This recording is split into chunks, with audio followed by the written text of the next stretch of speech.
तो क्लास 12 की गणित विषय का पेपर देने जा रहे हो तो पेपर देने जाने से पहले इस क्लास को आप जरूर देख लीजिएगा। इस क्लास में आप लोगों को क्लास 12 की गणित विषय की जो सेकंड बुक है उस पूरी बुक के हम सारे महत्वपूर्ण प्रश्नों को डिस्कस करने जा रहे हैं जो कि 5 नंबर और 8 नंबर में पूछे जाते हैं। आपको पता है कि आपके गणित विषय के पेपर में 5 नंबर और 8 नंबर के जो प्रश्न होते हैं वो मैक्सिमम क्वेश्चन आपके सेकंड बुक से ही आते हैं। तो इस क्लास को आप देखकर जरूर जाइएगा, आपको यहाँ से क्वेश्चन देखने को जरूर मिलेगा। चलिए हम स्टार्ट करते हैं आज की क्लास को। पहला प्रश्न यहाँ पर आप देख सकते हो समाकलन का मैंने उठाया है और यहाँ पर जो प्रश्न उठाए हैं वो सारे मेन क्वेश्चन है। पहला प्रश्न है आपका x+2 2x square plus 6x plus 5। आपको पता है कि जब px प्लस q अपान में ax square plus bx plus c के टाइप का फलन दिया होता है तो समाकलन करने के समय हम क्या करते हैं, जो x+2 होता है उसको हम मानते हैं a इंटू में derivative with respect to x, जो आपका नीचे वाला फलन होता है 2x square plus 6x plus 5, यही तो करते हैं, और प्लस b। उसके बाद यहाँ पर क्या करते हैं x+2 a और b की हम वैल्यू निकालते हैं तुलना करके। देखिए पहले कैसे क्या करेंगे, अवकलन करेंगे तो ये 4x प्लस का 6 आ जाएगा, x का x के सापेक्ष 1 हो जाएगा, 5 अचर पद का अवकलन 0 हो जाएगा, प्लस b। ये आपका हो जाएगा x+2 बराबर, देखिए ये हो जाएगा 4ax प्लस ये आपका हो जाएगा 6a प्लस का b। अब तुलना करेंगे, क्या करेंगे भैया, तुलना करेंगे दोनों पक्षों की। तुलना करने पर जो 4a का मान आ जाएगा, x का गुणांक यहाँ 4a, यहाँ x का गुणांक a है 1 है तो a बराबर आ जाएगा 1/4। इसी तरीके से b की वैल्यू निकालेंगे तो 6a प्लस b, ये पूरा अचर पद है और इधर अचर पद आपका 2 है। a की वैल्यू कितनी आई है तो आप कहेंगे 1/4 आई है। अब b की वैल्यू यहाँ से आप निकाल लीजिए तो b की वैल्यू आपको कितनी मिलेगी, 2 दूनी 4 2 3 6। b बराबर आपका हो जाएगा 2 माइनस 3/2 को उधर ले जाएंगे और घटा देंगे तो ये आपका आ जाएगा 2 दूनी 4, 4 से 3 जाएगा 1 कितना आ जाएगा 2। a और b की वैल्यू आ जाने के बाद आपको इसी फलन में प्रतिस्थापित कर देना है, ठीक है। अर्थात ये हो जाएगा i इक्वल टू समाकलन ऑफ, देखिए x+2 इसके बराबर था ना तो a लिखिए। आप a की वैल्यू कितनी निकाले 1/4, इंटू में आपको अवकलन लिखना है इसका अवकलन कितना है तो आप कहेंगे 4x प्लस 6 आया, वो लिख दीजिए, प्लस b की वैल्यू कितनी आई 1/2 आई, ठीक। बटे में आपका जो है वो लिख दीजिए 2x square plus 6x plus 5 और ये आपका हो जाएगा dx। अब आपको फलन को अलग अलग कर लेना है और आपको समाकलन कर देना है तो 1/4 आपका बाहर हो जाएगा, ये हो जाएगा 4x प्लस 6 अपान में 2x square plus 6x plus का 5 और ये आपका हो जाएगा dx। और प्लस 1/2 को अलग कर लीजिए, 1/2 1/2x स्क्वायर प्लस का 6x प्लस का 5 dx।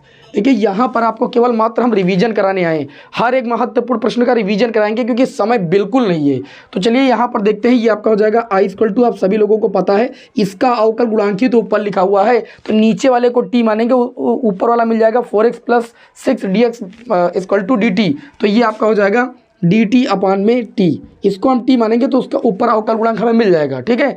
और यहाँ पर आप करोगे क्या 1/2, यहाँ पर पूर्ण वर्ग विधि से पहले इसको सॉल्व करोगे तो इसमें देखिए 2 आप कॉमन लोगे, ज़बरदस्ती बाहर 2 आप कॉमन लोगे तो ये आपका हो जाएगा 1/x square plus 3x plus का 5/2 dx। और इसको पूर्ण वर्ग बनाओगे, ठीक है, तो ये आपका x प्लस का कुछ होल स्क्वायर बनेगा, फिर अचर संख्या का स्क्वायर बनेगा, यानी 1/x square plus a square के रूप का बन जाएगा। और फार्मूला तो पढ़े ही हो, तो ये हो जाएगा i इक्वल टू 1/4 1/t का समाकलन कितना होता है log t। अब t माना किसको था, t इस पूरे को माना गया था, 2x स्क्वायर प्लस का 6x प्लस का 5 और प्लस 1/4 हो जाएगा। इसका पूर्ण वर्ग विधि से पहले समीकरण को हल कर लीजिएगा, 1/x square plus a square के रूप का बनेगा, उसके बाद समाकलन कर दीजिएगा, बस ये आपके इस क्वेश्चन का आंसर हो जाएगा, ठीक। यहाँ पर मेरा उद्देश्य है आपको प्रश्न को ज़्यादा से ज़्यादा रिवीजन कराना कि ऐसा प्रश्न आएगा तो करना कैसे, ठीक है। पूरा प्रश्न बताएंगे तो पूरी बुक के क्वेश्चन नहीं हो पाएंगे। चलिए आज की क्लास के अगले क्वेश्चन की ओर बढ़ते हैं। भाई मैंने पूरा तो सॉल्व कर ही दिया है, अब इसमें आगे क्या सॉल्व करें, ठीक है, क्योंकि एकदम लास्ट टाइम आप लोग ये क्लास देख रहे हो तो ज़्यादा से ज़्यादा क्वेश्चन से रूबरू कराना है आप सभी को कि ऐसा क्वेश्चन आएगा एग्जाम में तो आपको करना क्या है, ठीक है। और एग्जाम में ऐसे ही क्वेश्चन आएंगे। तो अगला क्वेश्चन देखते हैं आज की क्लास का अगला क्वेश्चन, ठीक है। अगला क्वेश्चन आपकी स्क्रीन पर आप देख सकते हैं, बहुत ही इंपॉर्टेंट क्वेश्चन लिया है। आंशिक भिन्न का क्वेश्चन कई सारे विद्यार्थियों ने हमसे पूछा था, आंशिक भिन्न पर आधारित। तो अगला क्वेश्चन है इंटीग्रेशन, समाकलन करना है आपको x square plus x plus 1 और बटे में आपका है x प्लस 2 और आपका है x स्क्वायर प्लस 1 dx। देखिए इस क्वेश्चन को सॉल्व करने के लिए जो आंशिक भिन्न के रूप हैं वो आना बहुत ज़रूरी है। यहाँ पर आप करोगे क्या, यहाँ पर माना जो फलन है x square plus x plus 1 बटे में x plus 2 x square plus 1, इस रूप का जब फलन होता है तो आप क्या मानते हो आंशिक भिन्न में ए अपान यहाँ पर पावर 1 है ना, तो ए अपान एक्स प्लस 2 और यहाँ पर एक्स स्क्वायर द्विघात समीकरण है प्लस बी एक्स प्लस सी अपान में एक्स स्क्वायर प्लस 1, यही तो माना जाता है भाई, यही माना जाता है। अब करते क्या है, पहले प्रोसेस को समझिएगा। करते क्या है, ये हो जाता है x square plus x plus 1 अपान में x plus 2 x square plus 1, और इधर देखिए क्या करेंगे भाई, हम गुणांक मतलब ए बी सी का मान निकालेंगे तुलना करके। इसके लिए करेंगे क्या, ए इसका इधर से गुणा कर लेंगे एक्स स्क्वायर प्लस 1 और ये हो जाएगा बी एक्स प्लस सी, ओके, और ये हो जाएगा एक्स प्लस 2 बटे में आपका हो जाएगा एक्स प्लस 2 और ये हो जाएगा एक्स स्क्वायर प्लस 1।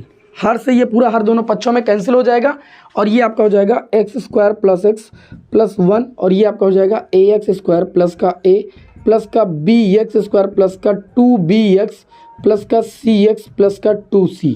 हमने क्या किया, गुणा कर लिया है, समझ रहे हो ना। स्पीड के साथ सवाल बताएंगे भाई, है ना, स्पीड के साथ सवाल बताएंगे क्योंकि एग्जाम करीब है तो ज़्यादा से ज़्यादा क्वेश्चनों की प्रैक्टिस आपकी हो जाए। यहाँ पर देखिए कितना हो जाएगा, ये आपका तुलना करोगे भैया, देखो थोड़ा सही कर लो, x square plus x plus 1, क्योंकि किताब में ऐसा सोल्यूशन नहीं मिलेगा आपको ना।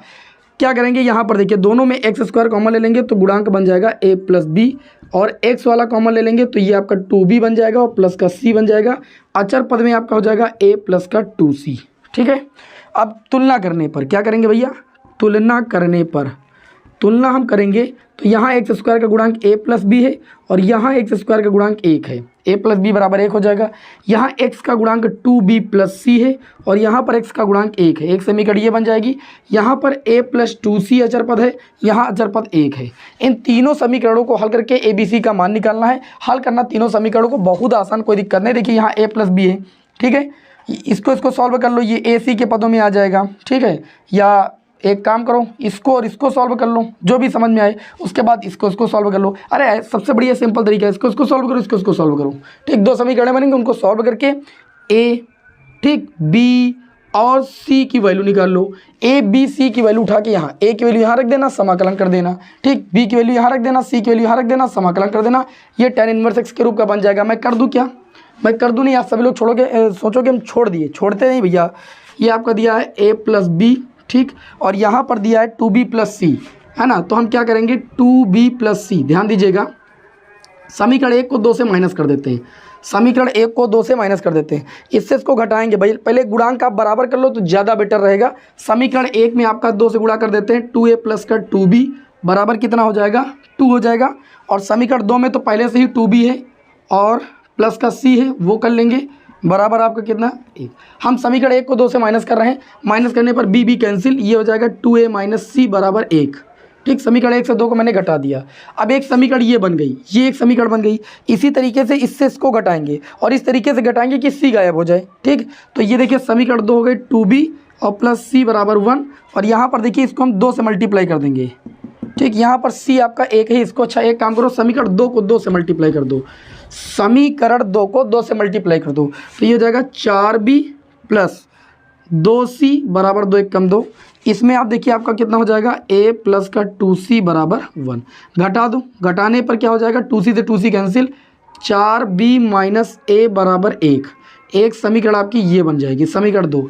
अब मेरी बात को ध्यान से समझना, इन दोनों समीकरणों को इस तरीके से हल करो कि a और c के पदों में समीकरण आ जाए। देखिए यहाँ पर a है 2, यहाँ a है, तो इसको आप फिर 2 से गुणा करोगे तो ये हो जाएगी, 2 से गुणा करने पर 8b कितना बन जाएगा भैया, 8b माइनस का 2a बराबर कितना हो जाएगा 2, और यहाँ पर आपका हो जाएगा 2a, है ना, प्लस का, और माइनस का c है भैया, माइनस का c प्लस का 2a बराबर 1। थोड़ा आगे पीछे करके लिख लिया, दोनों को जोड़ लेंगे, ये कैंसिल हो जाएगा, ये 8b माइनस का c बराबर 3 हो जाएगा।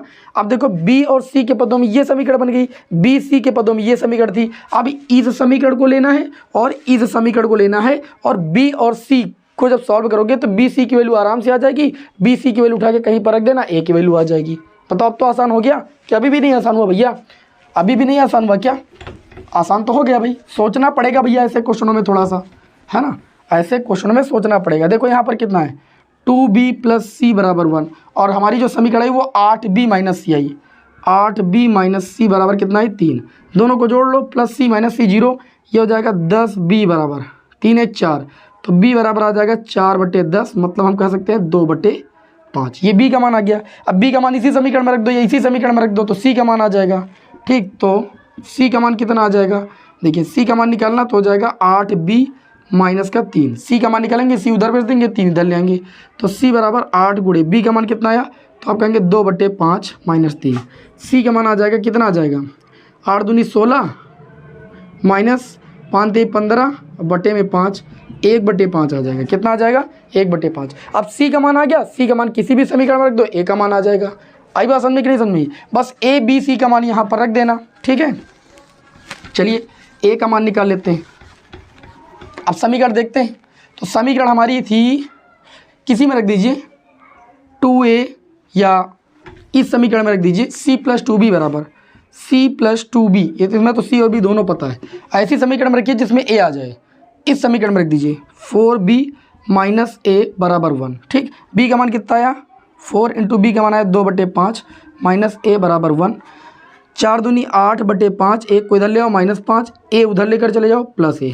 तो यहाँ पर सॉल्व करोगे 8 माइनस, ठीक है, यहाँ 1 है भैया, गलती ना करो, 5 कम 5, 8 - 5/5 बराबर a। तो a की वैल्यू कितनी आ जाएगी, 3/5। a की वैल्यू आ गई। अब वैल्यू केवल रखना है बस आपको, बाकी कुछ नहीं करना, वैल्यू केवल रखना है। अब वैल्यू रख देते हैं यहाँ पर। ठीक है, जो फलन माने थे, ए बी सी की वैल्यू आ गई ना। चलिए भाई, ए बी सी की वैल्यू, ये काम आपको करना पड़ेगा भैया। और क्वेश्चन यहाँ पर हार्ड ही ले रहे हैं, कोई हम सरल क्वेश्चन नहीं ले रहे हैं, तो थोड़ा सा भैया आपको धैर्य रखना पड़ेगा। ए की वैल्यू आ गई 3/5, बी की वैल्यू आ गई 2/5, सी की वैल्यू आ गई 1/5। ठीक, इस तरीके से ए बी सी का मान आ गया। अब जहाँ पर फलन माने थे, वहाँ पर ए बी सी की वैल्यू रख करके आपको समाकलन कर देना है। देखिए, ए की वैल्यू कितनी माने थे, 3/5, 3/5 ए का मान अचर कर दिया बाहर, 1/x + 2, और ये हो गया dx, plus b + c, b के स्थान पर कितना रखेंगे, 2/5x, और c के स्थान पर 1/5, और बटे में आपका हो जाएगा x² + 1 dx। अब केवल सिंपल समाकलन कर देना है भाई। देखिए, ये आपका हो जाएगा 3/5, 1/x + 2, ये 1/t के रूप का बन गया, log t हो जाएगा log x + 2। आई बात समझ में।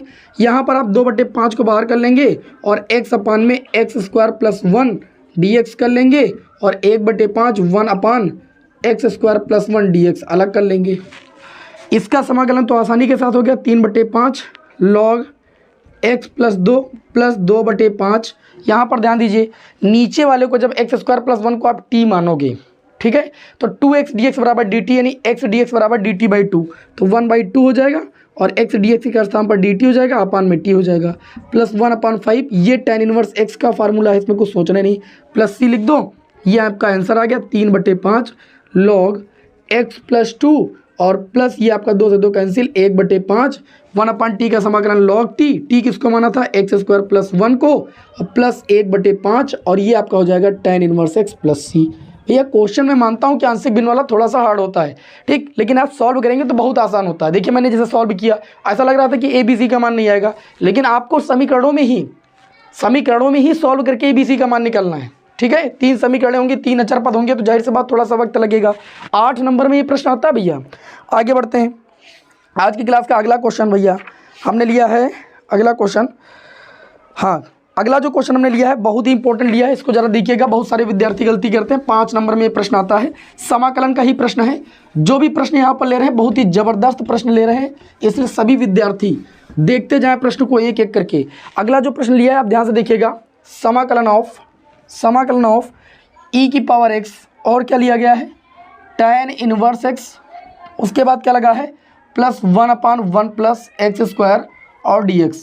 ठीक, आपको करना क्या, पहले मल्टीप्लाई कर लेना है इस ब्रैकेट से, तो ये हो जाएगा i = e⁻x tan inverse x dx हो जाएगा, प्लस e⁻x अपान में 1 + x² dx हो जाएगा। मानते हैं इस बात को, मानते हैं ना इस बात को। अब आप एक का खंडसा समाकलन कर दीजिए, बस किसी एक फलन का, इसी फलन का। देखिए, इसका अवकल गुणांक इसमें उपस्थित है, तो हम क्या करेंगे, फर्स्ट का खंडसा समाकलन कर देंगे, आइलेट सूत्र लगाएंगे, एक्सपोनेंशियल को सेकंड मानेंगे, tan इनवर्स x को फर्स्ट मानेंगे, tan इनवर्स x को छोड़ेंगे, ठीक, और e⁻x को सेकंड मानेंगे, तो e⁻x का समाकलन होगा खंडसा में, फिर माइनस लगाते हैं, बड़ा समाकलन का चिन्ह लगाते हैं, अवकलन होता है फर्स्ट फलन का, है ना, यही तो होता है, इनटू में सेकंड का क्या होता है, समाकलन होता है, जो होता है उसका अगेन समाकलन करते हैं, और बाकी जो लिखा है उसको वैसे लिखा रहने दीजिए। इसमें आपको कुछ करना ही नहीं है, इसमें आपको कुछ करना ही नहीं है।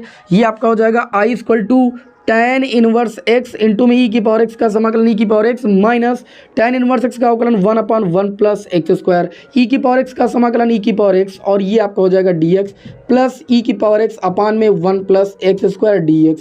ये प्लस ये माइनस पूरा पूरा कैंसिल। आंसर आपका देखो कितनी आसानी के साथ आ गया, ई की power x tan inverse x. ऐसे प्रश्न आपके एग्जाम में आते हैं 5 नंबर 8 नंबर में समाकलन के। ठीक है, चलिए अगले क्वेश्चन की ओर बढ़ते हैं। अगला क्वेश्चन कौन सा होगा आपका?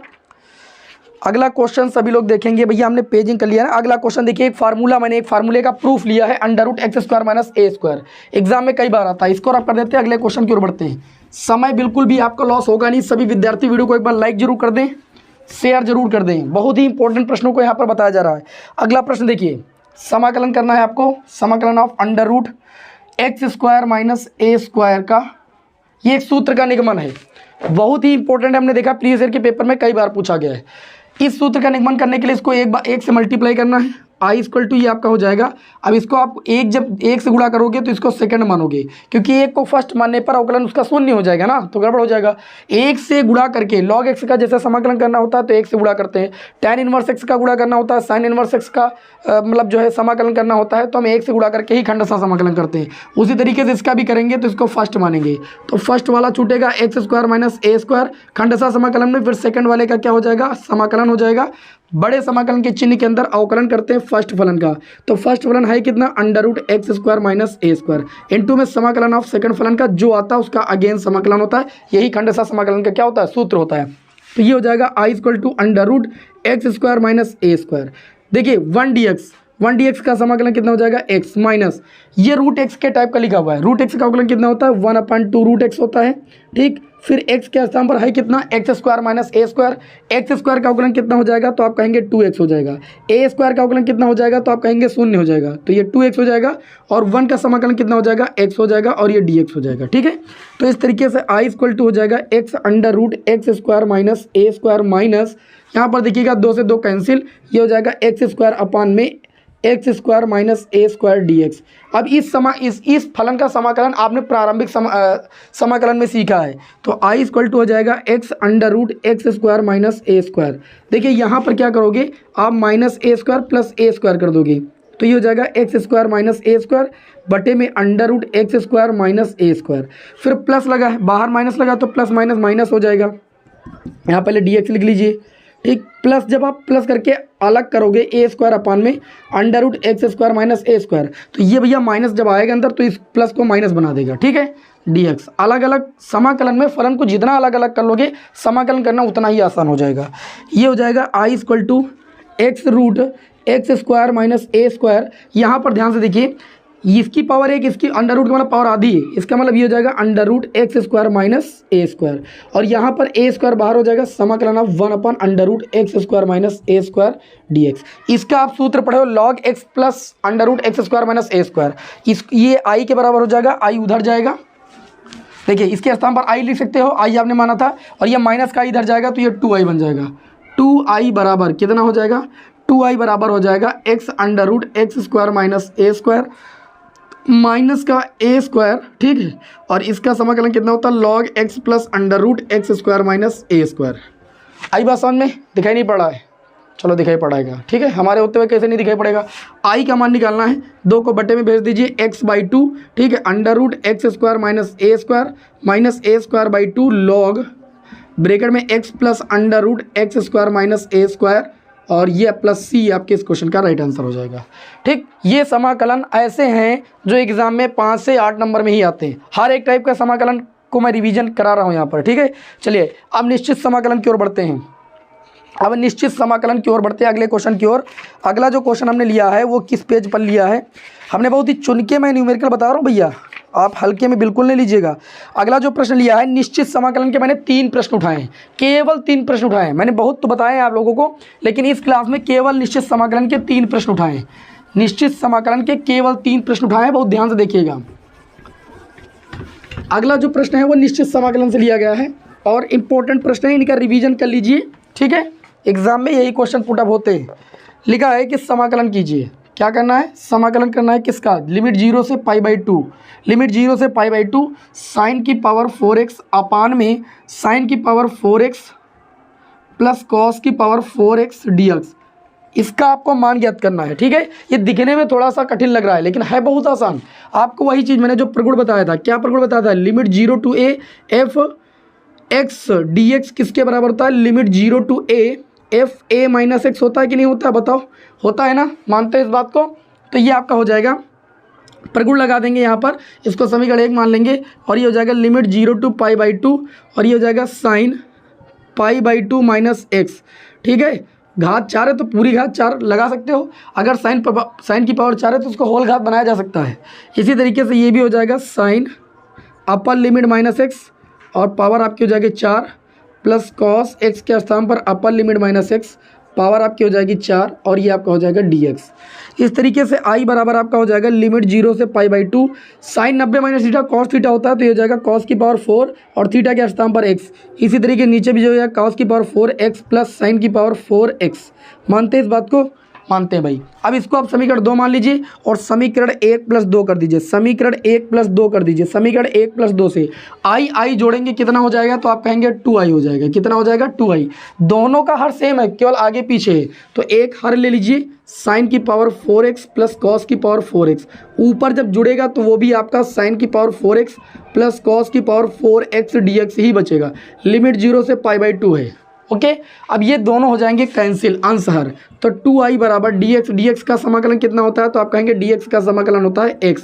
लिमिट कितनी है 0 से पाई बाई 2, लिमिट कितनी है 0 से पाई बाई 2, तो 2i बराबर कितना हो जाएगा, upper limit pi by 2 minus lower limit 0, i का मान निकालोगे कितना आ जाएगा पाई बाई 4। इस क्वेश्चन का राइट आंसर कितना होगा, पाई बाई 4। फटाफट रिवीजन हो रहा है हर एक क्वेश्चन का।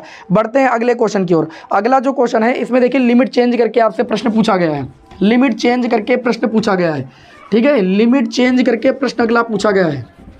अगला क्वेश्चन है कि समाकलन कीजिए, यहाँ पर देखिए लिमिट चेंज है पाई बाई 6 से कितनी दी गई है भाई, पाई बाई 3। ठीक, लेकिन फिर भी आपको टेंशन नहीं लेना है, करना वैसे सवाल है। 1 plus under root 10x dx दिया गया है। अभी तक जो प्रीवियस ईयर के पेपर में क्वेश्चन पूछा गया उसमें लिमिट 0 से पाई बाई 2 थी, तो पाई बाई 4 निकालना बहुत आसान हो जाता था क्योंकि पाई बाई 4 ही आंसर आता था। लेकिन यहाँ लिमिट पाई बाई 6 से पाई बाई 3 है, तो यहाँ पर आपको करना क्या है, देखिए मैं आपको बता देता हूँ। आई इक्वल टू लिमिट 0 से पाई बाई 6 से पाई बाई 3, यहाँ पर dx अपान में 1 प्लस अंडर रूट 10x के स्थान पर लिखोगे under root sine x upon में under root cos x. Clear, अब इसे आप ऐसे लिख सकते हो, लिमिट पाई बाई 6 से pi by 3 under root cos x का गुणा 1 से हो जाएगा, अंडर रूट कॉस एक्स ऊपर चला जाएगा तो ये हो जाएगा under root cos x upon में under root cos x plus under root sine x. जो काम करते थे करना वही काम है, टेंशन बिल्कुल नहीं लेना। अब आपको करना क्या है, यहाँ पर आई इक्वल टू, इसको आप समीकरण 1 मान लेना। ठीक, अब I equal to limit pi by 6 से पाई बाई 3 और जहाँ x है वहाँ पर दोनों लिमिटों का योग माइनस एक्स। ठीक है, दोनों लिमिट जोड़ लो, pi by 6 plus pi by 3 और माइनस एक्स कर दो, बटे में नीचे आपका हो जाएगा अंडर रूट कॉस एक्स के स्थान पर दोनों लिमिटों का योग। ठीक है, और माइनस एक्स। इसी तरीके से यहाँ पर भी करोगे साइन एक्स के स्थान पर दोनों लिमिटों का योग पाई by 6 pi by 3 minus x और dx। अब आप सभी लोगों को पता है कि दोनों लिमिटों का जो योग होगा यहाँ पर पाई बाई 6 से पाई बाई 3 वो कितना होगा, पाई बाई 2, तो cos pi by 2 minus x कितना हो जाएगा, साइन एक्स हो जाएगा। ठीक, इसी तरीके से नीचे आपका हो जाएगा sine x plus under root कितना हो जाएगा, कॉस एक्स dx। करना वही काम था, बस दोनों लिमिटों को जोड़ करके यहाँ पर x को माइनस करना था। ये समीकरण 2 हो गई। ठीक, और वही पुराना काम जो आप करते थे समीकरण 1 प्लस 2 से। समीकरण 1 प्लस 2 करोगे तो i और i जुड़ जाएगा, 2i हो जाएगा। लिमिट आपकी यहाँ पर आपकी रहेगी पाई बाई 6 से पाई बाई कितना बाई 3, और देखिए दोनों का हर सेम है, under root sine x plus under root cos x दोनों का हर सेम है, आगे पीछे है बस, इसमें और इसमें हर सेम है। Under root sine x plus under root cos x जुड़ जाएगा तो under root sine x plus under root cos x ऊपर हो जाएगा और दोनों को कैंसिल कर देंगे तो ये आपका यहाँ से हो जाएगा 2i बराबर लिमिट पाई बाई 6 से पाई बाई 3 और ये केवल dx हो जाएगा। तो 2i बराबर dx का समाकलन कितना होता है, सभी विद्यार्थी जानते हैं x होता है लिमिट पाई बाई 6 से पाई बाई 3। अब आपको limit upper limit minus lower limit करना है और 2 को उधर ट्रांसफर कर देना है। तो 2i बराबर कितना हो जाएगा, upper limit pi by 3 minus lower limit pi by 6, 6 3 18 हो जाएगा, 6 पाई से 3 पाई जाएगा, 3 पाई बच जाएगा, 3 6 18। आई बराबर निकालेंगे पाई बटे 6 है ना, 6 दूनी 12, तो आई का मान कितना आ जाएगा, पाई बटे 12। ये बहुत ही ज़बरदस्त क्वेश्चन था, इसमें आप सभी लोग कंफ्यूज होते, इसीलिए मैंने इस क्वेश्चन को यहाँ पर। अगला क्वेश्चन देखिए दिया गया है यहाँ पर समाकलन का वेरी मोस्ट इंपॉर्टेंट क्वेश्चन, समाकलन of limit 0 to pi by 2 है और यहाँ पर दिया है log sine x d x. ये सबसे वायरल क्वेश्चन है भैया निश्चित समाकलन का, एग्जाम में अक्सर ये रिपीट होता है, इसे हल्के में बिल्कुल नहीं लीजिएगा। चाहे आपका limit 0 to pi by 2 log sine x d x हो या limit 0 to pi by 2 log cos x d x हो, ठीक है, दोनों एक ही क्वेश्चन है। सिद्ध करने के लिए बोला जाता है कि सिद्ध कीजिए, माइनस कितना सिद्ध करना होता है इसमें, minus pi by 2 log 2 minus pi by 2 log 2, value निकालने के लिए बोला जाएगा, तब भी आप निकाल लोगे। अब इस क्वेश्चन को सॉल्व कैसे करना मैं आपको एक बार जो है तेजी के साथ जो है इसको रिवाइज करा देता हूँ। सबसे पहले आई बराबर आपको मान लेना है लिमिट 0 टू पाई बाई 2 और ये आपका हो जाएगा log sine x d x. Okay, इसको समीकरण 1 मान लेना।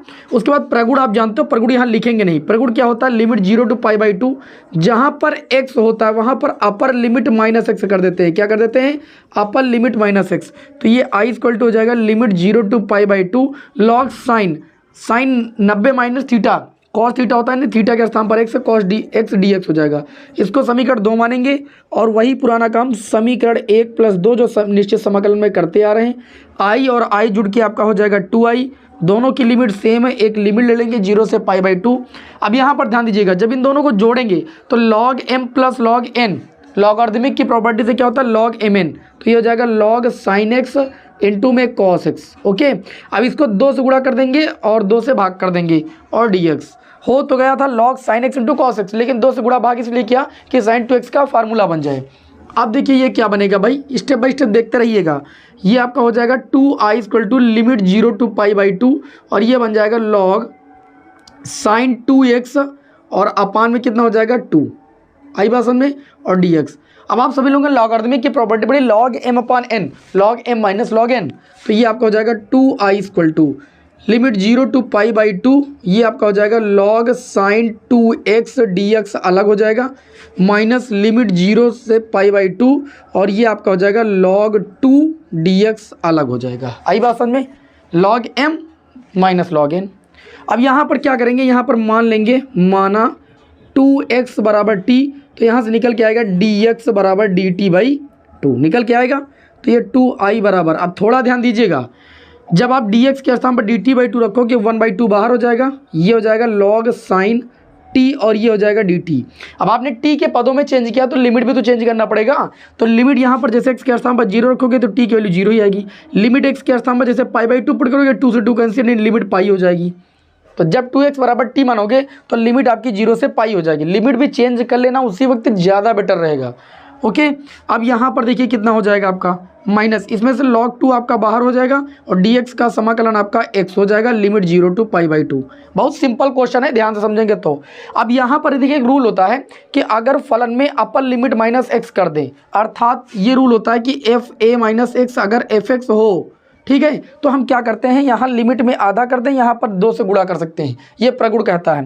ठीक, तो यहाँ पर अगर साइन पाई माइनस टी करेंगे तो साइन टी ही रहेगा।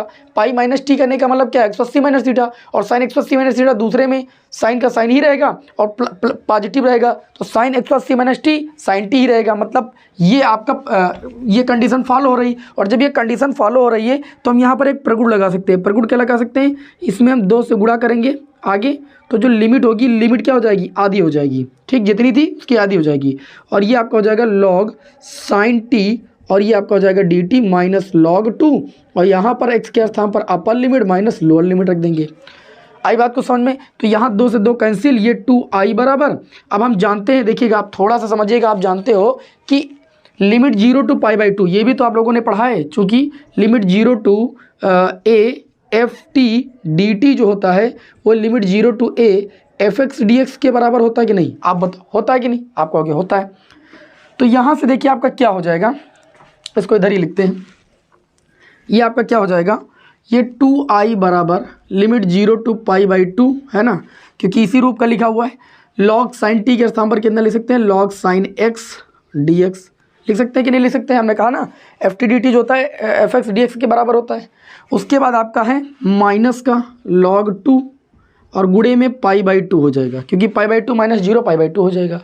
अब यहाँ पर क्या आपका हुआ देखिएगा, थोड़ा ध्यान से समझिएगा मेरी बात को। इधर रब कर दें, रब कर देते हैं तभी आगे लग पाएगा, क्योंकि हमारे पास प्लेस ज़्यादा नहीं है। ओके, तो यहाँ पर देखिए आपका क्या हो जाएगा, ये आपका हो जाएगा 2i = 2, ये आपका पूरा हो गया i के बराबर आप देख सकते हो, और माइनस का π/2 log 2 हो गया। अब इस i को इधर ले आएंगे तो 2i से एक i घट जाएगा और इधर हो जाएगा π/2 log 2। आई बात समझे, 2i से आई जाएगा, i = माइनस का π/2 log 2। यही चीज़ आपको आंसर लाना था।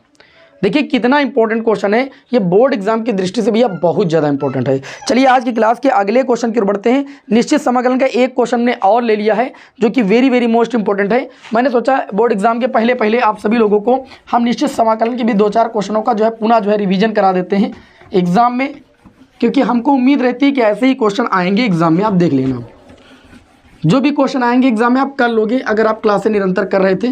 पेपर आपका आसान जाएगा, ठीक है। मेरी शुभकामनाएं आप सभी लोगों के साथ हैं। हम चाहते हैं सभी विद्यार्थियों का पेपर अच्छा हो। अगला क्वेश्चन है limit 0 to a, limit 0 to a, हमने 0 को देखिए डार्क कर दिया है, √x अपान में √x प्लस √a-x dx, ठीक है। इस फलन की वैल्यू निकालना है। अब ये देखो देखने में थोड़ा सा अजीब लग रहा है, लेकिन है भैया बहुत आसान, ठीक, ये बहुत आसान है।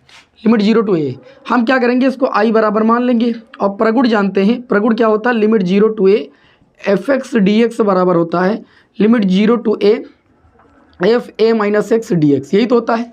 इस प्रगुण का यूज कर देंगे तो i = लिमिट 0 टू a, जहाँ पर x है वहाँ पर अपर लिमिट -x रख देंगे, नीचे भी अपर लिमिट -x लिख देंगे, प्लस √, बहुत ध्यान से समझिएगा, अपर लिमिट के स्थान पर a ही है ना, अपर लिमिट -x, यहाँ पर a हो गया, x के स्थान पर अपर लिमिट -x, ये माइनस बाहर है तो ये प्लस हो जाएगा।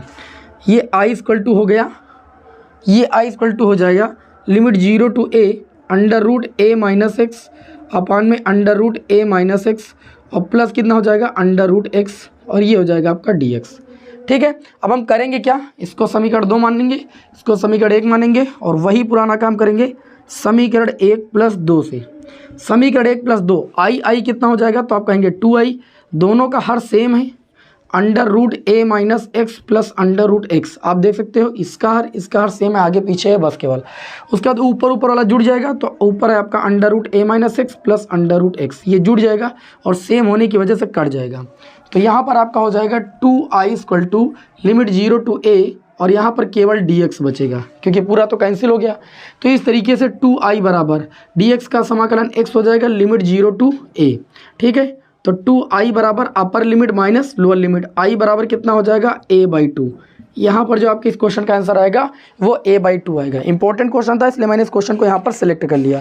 आज की क्लास के अगले क्वेश्चन की ओर बढ़ते हैं। अब देखिए अगला चैप्टर है आपका समाकलन के अनुप्रयोग। पूरे चैप्टर के रिवीजन हम आपको 10 मिनट में करा देंगे, समाकलन का अनुप्रयोग, ठीक है। यहाँ पर चैप्टर का नाम भी डाले दे रहे हैं, समाकलन के अनुप्रयोग, समाकलन के अनुप्रयोग। और मात्र मैं 3-4 क्वेश्चन बताऊंगा, तैयार कर लो, बोर्ड एग्जाम में आने की फुल 101% गारंटी। समाकलन के अनुप्रयोग से कोई भी क्वेश्चन आएगा जो बताने जा रहे हैं वही आएगा। पहला मैंने आप लोगों को वृत्त वाला क्वेश्चन कराया, x² + y² = a² से घिरे भाग का क्षेत्रफल, ठीक है, बहुत आसान क्वेश्चन था। और दूसरा क्वेश्चन मैंने दीर्घवृत्त वाला कराया, x² अपान a² प्लस y² अपान में b² = 1, दीर्घवृत्त से घिरे भाग का क्षेत्रफल। ये दोनों क्वेश्चन मैंने हजारों बार कराए हैं, आप देख लेना, आपके एनसीईआरटी बुक के उदाहरण के क्वेश्चन देख के जाना, ठीक है। यह हमारी 1 शॉट वाली क्लास देख लीजिए। इस क्लास में हम इस चैप्टर के सबसे 2 महत्वपूर्ण प्रश्न बताने जा रहे हैं। देखिए ये अगला क्वेश्चन आपका मैं बता दूं, हमने लिया था इसमें का क्वेश्चन, ये आपका इस क्लास में बताने के लिए हमने क्वेश्चन लिया है y = 3x + 2, एक रेखा का समीकरण दिया y = 3x + 2 पूछा जा रहा है प्रश्न में एक्स अक्ष एवं कोटियों x बराबर -1 और x बराबर 1 से घिरे भाग का क्षेत्रफल, और एक क्वेश्चन और लिया cos x sin x के ग्राफ से घिरे भाग का क्षेत्रफल। ठीक है, यही 4-5 क्वेश्चन में से एक क्वेश्चन आपके एग्जाम में आएगा, इसकी 100% गारंटी है। ठीक, इससे ज़्यादा क्वेश्चन नहीं आएगा, अरे आएगा भी तो y dx लगाना, बाकी कुछ करना नहीं, सिंपल क्वेश्चन आएगा बस, क्योंकि साधारण वक्रों के अंतर्गत घिरे भाग का क्षेत्रफल ही आपके सिलेबस में बचा है, 2 वक्रों से घिरे भाग का क्षेत्रफल आपके सिलेबस में नहीं बचा है। अब यहाँ पर करेंगे क्या, मेरी बात को समझिएगा, पहले आपको ग्राफ बनाना पड़ेगा। जैसे रेखा का समीकरण दिया है, कोटियाँ दी हैं x बराबर -1 से x बराबर 1। ठीक है, लिमिट आपको दी गई है x अक्ष पर x बराबर -1 से x बराबर 1 से घिरे भाग का क्षेत्रफल निकालना है। इसके लिए सबसे पहले आपको क्या करना पड़ेगा, ग्राफ खींचना पड़ेगा। देखो समाकलन के अनुप्रयोग में पूरा खेल है चित्र का, फिगर समझ गए तो क्वेश्चन आपके लिए आसान हो जाएगा। इसमें करना क्या है आपको, सबसे पहले यहाँ पर देखिए आप ग्राफ खींचना ही पड़ेगा आपको। अब जैसे यहाँ पर दिया गया है रेखा का समीकरण y = 3x + 2, ये y = mx + c के रूप का समीकरण दिया गया है। ठीक है, तो रेखा कुछ ऐसे ही जाएगी, लेकिन किन बिंदुओं से होकर जाएगी, इसके लिए आपको सबसे पहले बिंदु तो निकालना ही पड़ेगा। बिना बिंदु के आप कैसे दिखाओगे कि रेखा कहाँ से होकर जाएगी। तो यहाँ x y लिखोगे, x का मान 0 इस समीकरण में रखो तो y का मान कितना आएगा, 2 आएगा, और y का मान 0 रखो तो x का मान कितना आएगा, 2 उधर जाएगा, -2/3 आ जाएगा। एक बिंदु आपको मिल गया 0,2, दूसरा बिंदु मिल जाएगा -2/3, 0। अब देखिए -2 मतलब x अक्ष की ऋण दिशा में दूरी होगी -2/3, 0, ये वाला पॉइंट होगा। ठीक, और 0,2 मतलब x अक्ष पर कुछ नहीं चलना, y अक्ष पर 2 चलना है, ये वाला पॉइंट होगा 0,2। इन बिंदुओं से एक रेखा हम गुजार देंगे। ओके, अब इस रेखा के द्वारा एरिया कहाँ से निकालना है, एरिया निकालना है x बराबर -1 से। अगर ये -2/3 है तो x बराबर -1 कहीं यहाँ होगा, x बराबर -1। यहाँ से आपको कहाँ क्या करना है, आपको यहाँ से x = 1 तक, x = 1 यहाँ कहीं होगा। ठीक, तो हम इस रेखा को आगे बढ़ा देंगे, इस रेखा को भी आगे बढ़ा देंगे। अब देखिए ये एरिया, इतनी एरिया देखो इस रेखा के द्वारा गिर रही, और ये वाला क्षेत्रफल इन रेखाओं के द्वारा गिर रहा है। लिमिट दी गई कि यहाँ से लेकर के यहाँ तक की आपको जो छायांकित भाग का क्षेत्रफल वो निकालना है। तो यहाँ पर लिखेंगे अभीष्ट छायांकित भाग का क्षेत्रफल। क्या लिखेंगे, अभीष्ट छायांकित भाग का क्षेत्रफल, अभीष्ट छायांकित भाग का क्षेत्रफल। तो अभीष्ट छायांकित भाग का क्षेत्रफल क्या हो जाएगा, पहले यहाँ से यहाँ तक निकाल लेंगे। लिमिट -1 से कहाँ पर भाई, -1 से -2/3 तक, सूत्र वही y dx प्लस उसके बाद -2/3 से किस लिमिट तक, x बराबर 1 लिमिट तक, सूत्र वही लगाएंगे y dx। ठीक, अब देखिए -1 से -2/3, y का मान यहाँ से निकालेंगे कितना आ जाएगा, 3x + 2, ये dx हो जाएगा, प्लस लगाइए -2/3 से 1, y का मान रख दीजिए 3x + 2 समीकरण से। अब देखिए भैया मैंने सब सॉल्व कर दिया है, सॉल्व करने पर मैं आंसर आपको बता दे रहा हूँ, आंसर आपका आ जाएगा इसमें 13/3। कितना आ जाएगा, 13/3 वर्ग इकाई। आपको करना क्या है भैया, इतना सिंपल काम मैंने कर दिया है, बता दिया है। आपको केवल समाकलन करना और लिमिट पुट करना है, बस इतना काम करना है। और क्षेत्रफल जोड़ के ही लिखना है, क्योंकि आप इस एरिया और इस एरिया को जोड़ के ही तो बताओगे कितना भी छायांकित भाग का क्षेत्रफल है, 13/2 आएगा। ये क्वेश्चन आपसे गलत नहीं होना चाहिए, इतना दिमाग में रखना। ठीक है, बहुत इंपॉर्टेंट क्वेश्चन है, 13/2 नहीं 13/3 आएगा, 13/2 नहीं 13/3 आएगा। ओके, चलिए भाई अगले क्वेश्चन की ओर बढ़ते हैं। और अगला जो क्वेश्चन है, एक क्वेश्चन देखिए मैंने आपको पहले भी बता दिया है कि cos x और sin x, इसका आप लोगों को ग्राफ बनाना आना चाहिए। cos x का ग्राफ कैसे बनता है और sin x का ग्राफ कैसे बनता है, एग्जाम में cos x या sin x से रिलेटेड क्वेश्चन आएगा। जैसे यहाँ पर आपसे प्रश्न मैंने देखो किया गया है, x बराबर 0 एवं x बराबर 2π के मध्य वक्र y = cos x। देखिए y = cos x का वक्र कैसे बनता है, सबसे पहले समझ लीजिए। cos x का वक्र ऐसे बनता है, और बोला गया है कि x बराबर 0 से x बराबर 2π के मध्य ही घिरे भाग का क्षेत्रफल निकालना है। ये y = cos x का वक्र है। तो वक्र देखिए यहाँ पर इतना भाग छायांकित होगा, ये भाग छायांकित होगा, होगा कि नहीं, ये भाग छायांकित होगा, तो ये इतने छायांकित भाग का क्षेत्रफल निकालना है। और यहाँ पर क्या होता है, ये आपका 0 होता है, ये आपका π/2 होता है, ये 3π/2 होता है, और ये 2π होता है। तो यहाँ से लेकर के यहाँ तक घिरे भाग का क्षेत्रफल निकालना है, समझ रहे हो ना। तो आप क्या सूत्र लगाओगे, अभीष्ट छायांकित भाग का क्षेत्रफल, कितना आसान, अभीष्ट छायांकित भाग का क्षेत्रफल।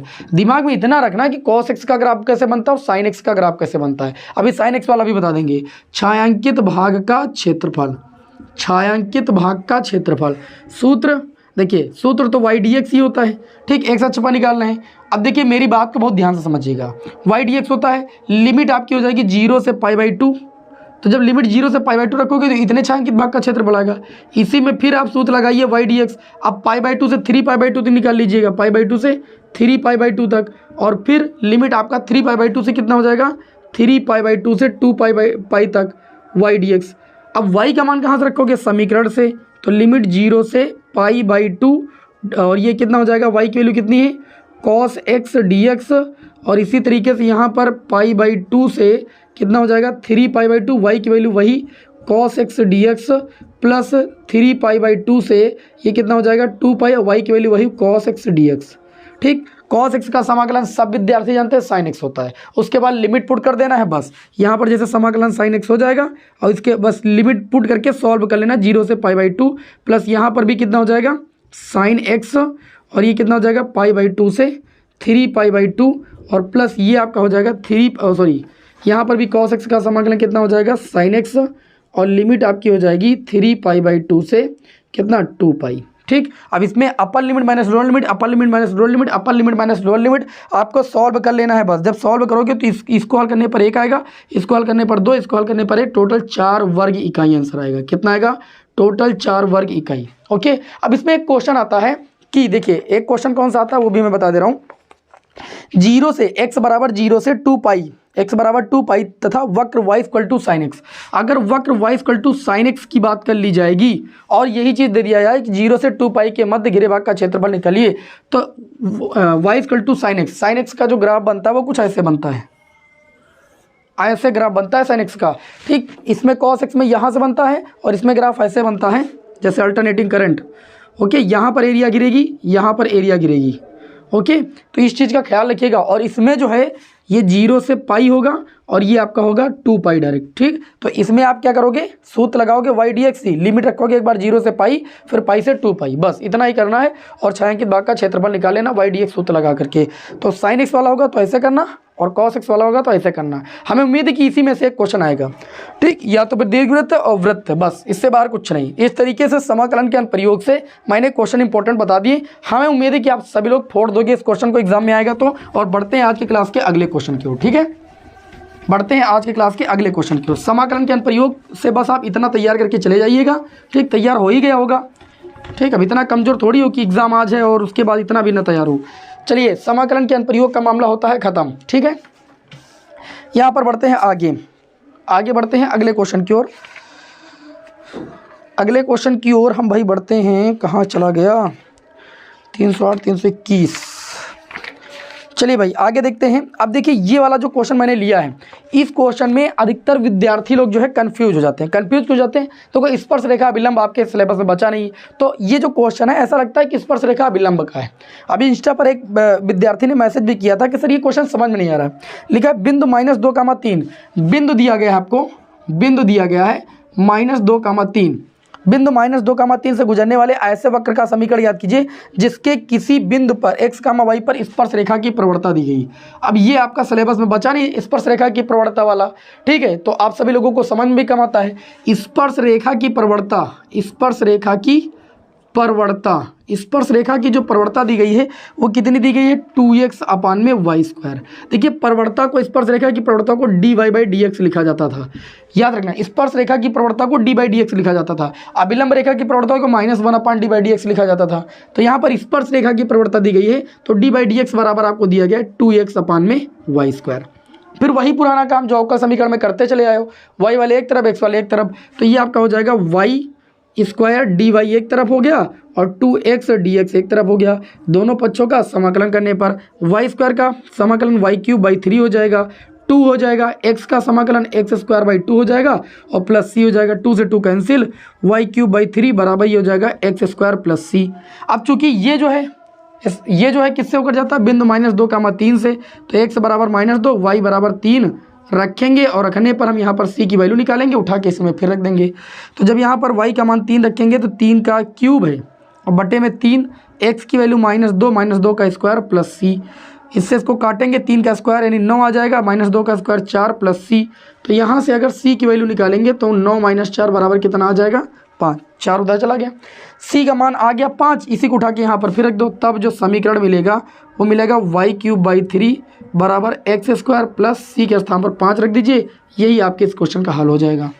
ओके, क्वेश्चन आसान है, कठिन नहीं है, बस आपको थोड़ा सा लगता है कि ये कठिन है, लेकिन कठिन वगैरह कुछ नहीं है। चलिए आगे बढ़ते हैं अगले क्वेश्चन की ओर। ओके, अगले क्वेश्चन की ओर बढ़ते हैं। अगला जो क्वेश्चन लिया मैंने, देखिए अवकल समीकरण में मैं आपको बता दूं, अगर 3-4 टाइप के क्वेश्चन आपको तैयार हैं। एक, अवकल समीकरण की कोटि और घात निकालना आपको अच्छे से पता है, घात कब परिभाषित होती है कब परिभाषित नहीं होती है। दूसरा, ये मोस्ट इंपॉर्टेंट क्वेश्चन था, इसको मैंने यहाँ पर करा दिया है, पीडीएफ में भी मैंने आप लोगों को इस क्वेश्चन को बताया था। उसके बाद अगर हम बात करें यहाँ पर, तो 2 क्वेश्चन सबसे मेन, एक समघात अवकल समीकरण, एक रैखिक अवकल समीकरण। समघात अवकल समीकरण का भी रूल मैंने आपको बता रखा है, फिर भी मैंने एक क्वेश्चन यहाँ पर उठा लिया है आपके रिवीजन के लिए। ठीक है, समघात अवकल समीकरण को कैसे सॉल्व करना है, और रैखिक अवकल समीकरण का भी मैंने एक मोस्ट इंपॉर्टेंट क्वेश्चन उठा लिया है, जिससे आप सभी का रिवीजन हो जाए। ठीक है, चलिए यहाँ पर देखते हैं समघात अवकल समीकरण के क्वेश्चन को। कोई इक्वेशन समघात कब होती है, कोई अवकल समीकरण समघात कब होती है, ये भी आपको बताएंगे। यहाँ पर जैसे लिखा है, दर्शाइए कि अवकल समीकरण दी है x cos ब्रैकेट में y/x, ठीक, ये दिया गया है, और ये दिया गया है dy/dx। कितना दिया गया है, dy/dx equal to y cos bracket में दिया गया y/x, ये दिया गया, ठीक, और प्लस का x, समघाती है। मैं आपको बता दूं, कोई अवकल समीकरण समघाती कब होती है, जब हम f लैम्डा x कामा लैम्डा y निकालते हैं और हमें f(x, y) मिल जाए, तो जो आपका फलन होता है वो समघाती फलन होता है। जैसे यहाँ पर अभी हम dy/dx की वैल्यू निकालेंगे, तो dy/dx बराबर हमें मिलेगा y cos y/x plus x पूरे के बटे में ये जाएगा x cos y/x, इतना ही तो जाएगा। अब जैसे यहाँ पर dy/dx, ठीक है, और x के स्थान पर लैम्डा x, y के स्थान पर लैम्डा y पुट करें, हमको पुनः यही चीज़ मिल जाए, तो हम कहेंगे जो फलन है वो समघाती है।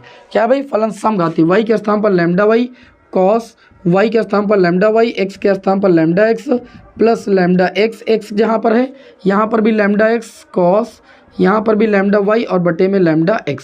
सॉल्व करो, यही चीज़ पुनः आ जाए, बस समझ लेना कि फलन क्या है, समघाती है। और जब समघाती होगा तो समघाती का रूल लगाना है आपको। देखिए ऊपर से लैम्डा कॉमन मिल जाएगा, ये लैम्डा लैम्डा कैंसिल, यहाँ पर भी कैंसिल, तो y cos y/x और प्लस x हो जाएगा। आई बात समझ में, ऊपर से लैम्डा कॉमन लिया गया, नीचे से भी लैम्डा कॉमन मिल जाएगा, x cos और यहाँ पर y/x हो जाएगा। ये लैम्डा लैम्डा कैंसिल, पुनः आपको वही चीज़ मिल गई, तो dy/dx लैम्डा x कामा लैम्डा y बराबर आपको पुनः मिल गया dy/dx। ठीक, तो हम कहेंगे अतः जो फलन है, अतः f(x) क्या है, समघाती है। क्या है, समघाती, इसी को बोलते हैं समघाती। अब जब ये समघाती है तो हम जानते हैं कि जब dy/dx इक्वल टू f(x) के रूप का फलन होता है, तो y इक्वल टू क्या करते हैं हम, y इक्वल टू मानते हैं vx। बात को ध्यान से समझिएगा, अगर आपको dy/dx इक्वल टू f(x) के रूप का फलन दिया है तो आपको y इक्वल टू vx मानना है, और अगर dx बटे dy दिया है तो आपको क्या करना है, v इक्वल टू vy मानना है। ठीक है, ये 2 चीज़ें याद रखना। तो यहाँ पर dy/dx इक्वल टू f(x) के रूप का फलन दिया गया था। देखिए dy/dx इक्वल टू f(x) के रूप का फलन दिया गया कि नहीं दिया गया, तो y इक्वल टू मानेंगे vx, दोनों पक्षों का क्या करेंगे, अवकलन, तो ये हो जाएगा dy/dx, v छूटेगा, x का x के सापेक्ष अवकलन 1 प्लस x छूटेगा, v का x के सापेक्ष अवकलन dv/dx। तो यहाँ से dy/dx आपको मिल जाएगा v प्लस का x dv/dx, ये मिलेगा भाई, इस बात को याद रखना। ठीक, जो चीज़ मानी है उसके पदों में आंसर तो आएगा, लेकिन बाद में चेंज करना पड़ेगा। ठीक है, इतना करने के बाद क्या करते हैं, y इक्वल टू vx मानते हैं। इतना करने के बाद फिर हम वैल्यू पुट करते हैं। देखिए भाई वैल्यू पुट करते हैं, तो वैल्यू पुट करेंगे तो यहाँ पर क्या हो जाएगा, देखिए यहाँ पर था dy/dx के स्थान पर वैल्यू पुट करेंगे v प्लस का x dv/dx बराबर, इधर कितना था, y के स्थान पर vx रखना। देखो y था cos y के स्थान पर vx बटे में x हो जाएगा, प्लस x आई है, यहाँ पर देखिए x है तो x लिख देंगे, और cos y के स्थान पर vx बटे में कितना हो जाएगा, x, बस y के स्थान पर vx पुट करना है आपको। यहाँ पर देखोगे तो ये हो जाएगा v प्लस का x dv/dx। देखते रहिएगा तो समझ में आ जाएगा, होता बहुत आसान क्वेश्चन है। अगर हम ऊपर से देखिए तो हम कॉमन ले सकते हैं, x से x ये कैंसिल, ऊपर से अगर x कॉमन ले लें तो ब्रैकेट में बचेगा v cos v, ठीक, और बचेगा प्लस का 1, नीचे x cos v बचेगा, x कैंसिल, x से x कैंसिल, तो ये आपका हो जाएगा v प्लस का x dv बाई dx बराबर v cos v बटे में cos v, cos v से cos v cancel, cos v से cos v कैंसिल। अब आपका देखिए बचेगा क्या भाई, cos v से अगर cos v कैंसिल हो जाएगा तो बचेगा क्या, कहाँ कैंसिल ही नहीं होगा, पहली बात तो देखिए गड़बड़ हो गया भाई। यहाँ पर है आपका v cos v प्लस 1 और बटे में कितना है cos v। अब v वाले एक तरफ करेंगे, x वाले एक तरफ करेंगे, ठीक है। अगले स्टेप में क्या करते हैं, v वाले एक तरफ, वही जो पुराना काम करते चले आ रहे हैं। चलिए भाई v वाले एक तरफ और x वाले एक तरफ करते हैं, तो ये आपका हो जाएगा x dv बाई dx बराबर v cos v प्लस 1 बटे में cos v, इस v को उधर ले जाएंगे माइनस v, तो x dv बाई dx बराबर v cos v प्लस 1, इसका गुणा इससे हो जाएगा माइनस v cos v हो जाएगा, बटे में कितना हो जाएगा cos v, v cos v से v cos v cancel, plus minus x dv by dx बराबर आ जाएगा 1 अपान cos v। अब v वाले इधर कर लेंगे तो ये आ जाएगा cos v dv बराबर dx उधर चला जाएगा, x ऊपर से नीचे आ जाएगा, v वाले एक तरफ x वाले एक तरफ हो गए जैसे, वैसे दोनों पक्षों का समाकलन कर देंगे। तो cos v का समाकलन कितना होता है, सभी को पता है कि sin v होता है कि नहीं होता है। 1 अपान x का समाकलन कितना होता है, तो log x होता है और प्लस का c। अब इसमें देखिए आपको कुछ हस्तक्षेप नहीं करना है, सिंपल सा, देखिए v मानी v वैल्यू थी, आपने y equal to v x माना था, तो यहाँ से v इक्वल टू आ जाएगा y अपान में x, ठीक है। तो यहाँ पर इतना लिख दीजिएगा v बराबर y अपान x रखने पर, ठीक है। चलिए रख देते हैं यहाँ पर, तो ये हो जाएगा साइन v के स्थान पर y बाई एक्स बराबर कितना हो जाएगा log x, है ना, log x और प्लस का c। ये आपके इस क्वेश्चन का 100% राइट आंसर होगा। बाकी आपको कुछ भी हस्तक्षेप इसमें नहीं करना है। किसी विद्यार्थी को कोई दिक्कत, समघात अवकल समीकरण में याद रखना dy बाई dx बराबर fx के रूप का होगा, तो y equal to v x मान करके अवकलन करना होगा, ठीक है। अगर dx बाई dy इक्वल टू आपका fx के रूप का फलन है, तो y equal to x equal to v y मानना पड़ेगा। डी बाई डी एक्स बराबर एफ एक्स होगा तो y equal to v x, और जब डी एक्स बटे डी वाई होगा तो x equal to v y मान के अवकलन करना होगा। बस इतनी चीज़ें याद रखना बस, ठीक। अब चलिए बढ़ते हैं इसमें। देखिए अवकल समीकरण में एक सबसे मोस्ट इंपॉर्टेंट क्वेश्चन और बढ़ता है रैखिक अवकल समीकरण, ठीक। रैखिक अवकल समीकरण ऐसा कोई पेपर नहीं जिसमें क्वेश्चन नहीं आता है। और समघात भी इंपॉर्टेंट है भैया, समघात ऐसा मत समझना, हो सकता है समघात का क्वेश्चन आ जाए, इसीलिए मैंने समघात का भी करा दिया है। चलिए रैखिक अवकल समीकरण का क्वेश्चन देख लेते हैं भाई। रैखिक अवकल समीकरण का क्वेश्चन देख लेते हैं। लिखा एक समीकरण यहाँ पर दी गई है अवकल समीकरण, ये रैखिक अवकल समीकरण का क्वेश्चन है। यहाँ पर दिया गया अवकल समीकरण x d y by D x, okay, plus का 2y इक्वल टू दिया गया है एक्स स्क्वायर, ये दिया गया है। और बताया जा रहा है का व्यापक हल है, का व्यापक हल आपको बताना है। तो इसमें देखिए आपको करना क्या है, सबसे पहले एक्स से भाग करने पर, एक्स से दोनों पक्षों में भाग करने पर, अब ये भाग क्यों कर रहे हैं पता है आपको। देखिए रैखिक अवकल समीकरण के दो रूप होते हैं, एक होता है d y by D x plus P Y equal to Q के रूप का, तो या तो अवकल समीकरण को इस रूप का बनाओ, और या तो फिर d x by D y plus क्या होता है P x equal to Q के रूप का, या तो इस रूप का बनाओ। दोनों रूप में से पहले एक रूप बनाओ, तो यहाँ पर अगर एक्स से भाग कर देंगे तो d by D x plus P Y equal to Q के रूप का बन जाएगा, इसलिए मैं एक्स से भाग कर रहा है, ठीक। तो रैखिक अवकल समीकरण के पहले दो रूप पता होना चाहिए। एक्स से भाग करेंगे तो ये डी बाई डी एक्स हो जाएगा, एक्स यहाँ से गायब हो जाएगा, यहाँ एक्स से भाग करेंगे तो 2 अपान एक्स हो जाएगा, वाई हो जाएगा, और यहाँ एक्स से भाग करेंगे तो एक्स हो जाएगा, एक्स से भाग करने पर एक एक्स बचेगा। लिखेंगे की तुलना d y by D x plus P Y equal to Q से क्या करने पर भाई, करने पर। जब करेंगे तो यहाँ पर हमें p की वैल्यू मिल जाएगी 2 अपान एक्स, क्यू की वैल्यू मिल जाएगी x, ठीक है। सबसे पहले क्या निकालते हैं, इंटीग्रेशन फंक्शन निकालते हैं।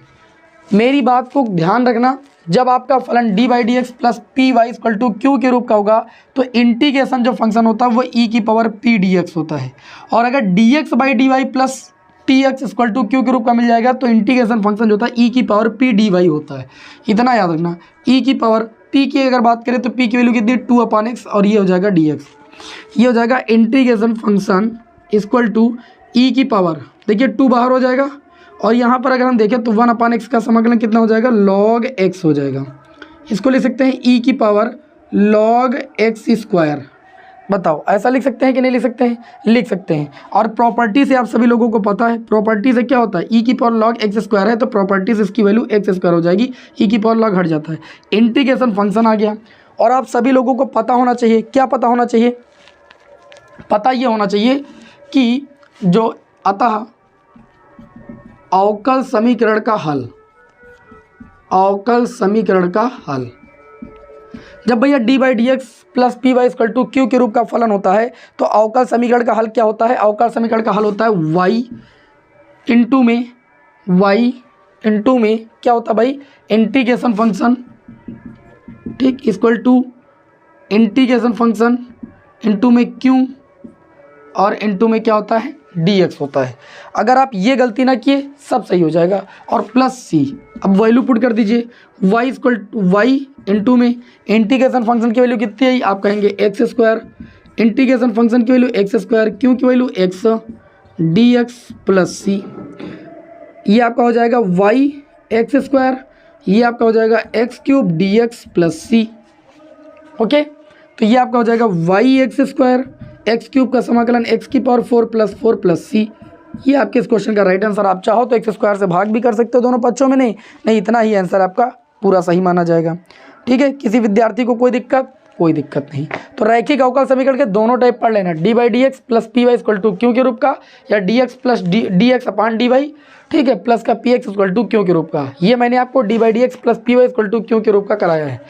ओके, जब ये D x by D Y होगा तो यहाँ पर फार्मूला थोड़ा सा चेंज हो जाएगा, यहाँ इंटीग्रेशन फंक्शन ई की power Q d y P d y हो जाएगा। बस इतना याद रखिएगा, अवकल समीकरण में और कुछ नहीं आएगा, कोटि और घात निकालना देख लेना बस, बाकी अवकल समीकरण में इससे बाहर कुछ नहीं आएगा। आगे यहाँ पर सदिश बीजगणित में बढ़ते हैं, और सदिश बीजगणित में आपको जो क्वेश्चन देखना है, सदिश बीजगणित में वैसे तो दो सदिश लंब होने की कंडीशन वगैरह आप जानते ही हैं, जो लॉन्ग वाले क्वेश्चन है वो चलिए आपको करा देते हैं। ठीक है, लॉन्ग वाले क्वेश्चन जो है इंपॉर्टेंट वो आपको करा देते हैं। यहाँ पर देखिए मैंने आपके समक्ष एक क्वेश्चन लिया है, एग्जाम में लॉन्ग क्वेश्चन आएगा सदिश बीजगणित से, तो कौन सा आएगा? देखिए बहुत ही ज़बरदस्त और प्यारा क्वेश्चन मैंने आप सभी के समक्ष लिया है सदिश बीजगणित का, इसको भी देख लेते हैं। और ये जो क्वेश्चन है इसमें संरेख वाला है, आ जाता है तो विद्यार्थी लोग कंफ्यूज हो जाते हैं। यहाँ पर हमने जो क्वेश्चन उठाए ना वो सारे ऐसे ही क्वेश्चन उठाए कि एग्जाम में आएंगे तो आप जो है आश्चर्यचकित नहीं होंगे इन क्वेश्चनों को देख करके, क्योंकि अभी अभी आप पढ़ के जाएंगे तो आप आश्चर्यचकित नहीं होंगे, आपको याद रहेगा।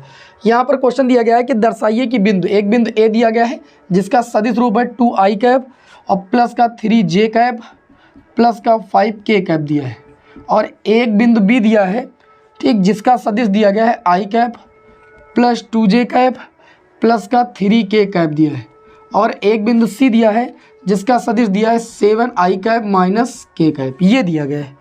कहा जा रहा है कि संरेख है, ये चीज़ सिद्ध करो कि संरेख है।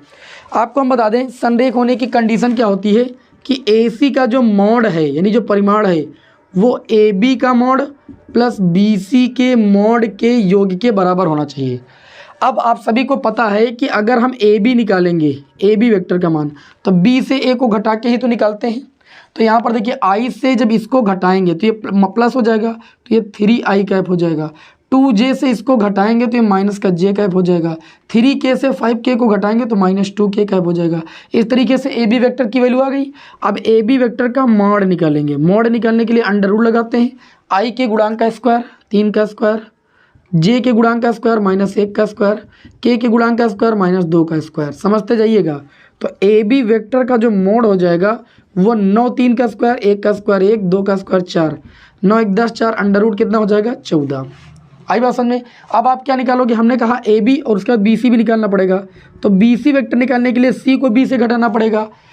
7i से i को घटाएंगे 6i कैप हो जाएगा। यहाँ j वाला है नहीं तो 0j से 2j को घटाएंगे तो माइनस 2j कैप हो जाएगा। k माइनस k से 3k को घटाएंगे तो माइनस 4k कैप हो जाएगा। अब बी सी वेक्टर का हम भी परिमाण निकालेंगे, मतलब मोड निकालेंगे। आई के गुणांक का स्क्वायर 6 का स्क्वायर 36, जे के गुणांक का स्क्वायर -2 का स्क्वायर 4, के गुणांक का स्क्वायर -4 का स्क्वायर 16, 16 4 20 और 20 और 36 जोड़ लो भाई, 16 4 20, 36 46 √56 आ जाएगा। कितना आ जाएगा? √56। अब आपको इसी तरीके से क्या निकालना है? अगले स्टेप में ए सी वेक्टर निकालना है। ए सी वेक्टर के लिए सी से आपको ए को घटाना है, तो 7i से 2j जाएगा, प्लस 2j हो जाएगा, यानी 9i कैप हो जाएगा। उसके बाद जे वाला है नहीं, तो 0j से 3j को घटाएंगे, -3j कैप हो जाएगा। उसके बाद -k से 5k को घटाएंगे तो -6k कैप हो जाएगा। अब ए सी वेक्टर का मोड निकाल लेंगे। किसी भी सदिश का मोड निकालने के लिए आई के गुणांक का स्क्वायर प्लस जे के गुणांक का स्क्वायर प्लस के गुणांक का स्क्वायर, 9 का स्क्वायर 81 और 3 का स्क्वायर 9 और 6 का स्क्वायर 36। ए सी वेक्टर का मान आ जाएगा यहाँ से, देखो 81 9 90, 90 और 36 जोड़ लो भाई, 90 30 100 √126 आ जाएगा। कितना आ जाएगा? √126। अब यहाँ पर देखो कि जो ए सी वेक्टर का मोड है, क्या वो ए बी वेक्टर के mod plus B C vector के मोड के योग के बराबर है भाई? ए सी वेक्टर का मान आया है √126 और यहाँ पर ए बी वेक्टर की बात करें तो आया है √14, बी सी वेक्टर की बात करें तो आया है √56। चलिए देखते हैं, इसको लिख सकते हैं 14 9 126। क्या लिख सकते हैं? 14 9 126, मतलब 3√14 लिख सकते हैं। ये √14 है ये, और इसको लिख सकते हैं 14 चौको 56, अर्थात इसको लिख सकते हैं 2√14, अर्थात 3√14 इधर हो गया, उधर 1√14, 2√14 मिलके हो जाएगा 3√14। कहोगे LHS बराबर RHS, अतः हम कह सकते हैं कि तीनों बिंदु क्या है? संरेख। इस तरीके से आपको यहाँ पर ये क्वेश्चन सॉल्व करना है। इंपॉर्टेंट क्वेश्चन था, इसलिए मैंने इसको सबसे पहले डिस्कस किया। नॉर्मल क्वेश्चन सभी लोग सॉल्व कर लोगे, मुझे अच्छे से पता है, ठीक है, मुझे अच्छे से पता है कि नॉर्मल क्वेश्चन हर एक विद्यार्थी सॉल्व कर लेगा, ठीक है। चलिए अगले क्वेश्चन की ओर बढ़ते हैं। अगला जो क्वेश्चन हमने लिया यहाँ पर देखिए, त्रिभुज का क्षेत्रफल और चतुर्भुज का क्षेत्रफल आपके सदिश बीजगणित चैप्टर से बहुत ज़्यादा एग्जाम में आता है, 4 और 5 नंबर और 8 नंबर में। 8 नंबर में क्या 2 पार्ट कर देंगे तो 5 नंबर का हो ही जाएगा, 4 नंबर का हो जाएगा। अगला क्वेश्चन जो सदिश बीजगणित का उठाया है, ध्यान से समझिएगा, यहाँ पर सारे क्वेश्चन इंपॉर्टेंट ही कराए जा रहे हैं, इसलिए आप क्लास में बने जरूर रहिए। ऐसे क्वेश्चनों का रिवीजन करना बहुत ही जरूरी है आपके लिए। यहाँ पर लिखा है त्रिभुज का क्षेत्रफल ज्ञात कीजिए और एक बिंदु दिया गया है, एक त्रिभुज का एक शीर्ष दिया गया 1,1,1 और दूसरा बिंदु दिया गया है, कितना दिया गया है? 1,2,3 और एक तीसरा बिंदु दिया गया है आपको 2,3,1। त्रिभुज के 3 शीर्ष दिए गए हैं, 1, B, C, 3 शीर्ष दिए गए हैं और आपसे ये कहा जा रहा है कि आप त्रिभुज का क्षेत्रफल निकालिए। तो इस स्थिति में मैं आपको बता दूं, जब शीर्ष दिए जाएं तो त्रिभुज का क्षेत्रफल का पहले सूत्र आप लोग जानो।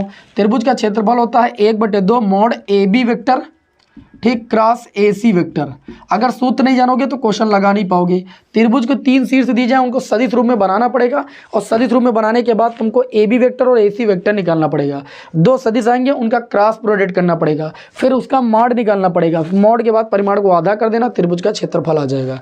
तो हम करेंगे क्या? देखिए वेक्टर A, इसका सदिश बनाएंगे तो I cap plus J cap, क्योंकि 1 है ना, और प्लस K कैप, ये सदिश बनेगा।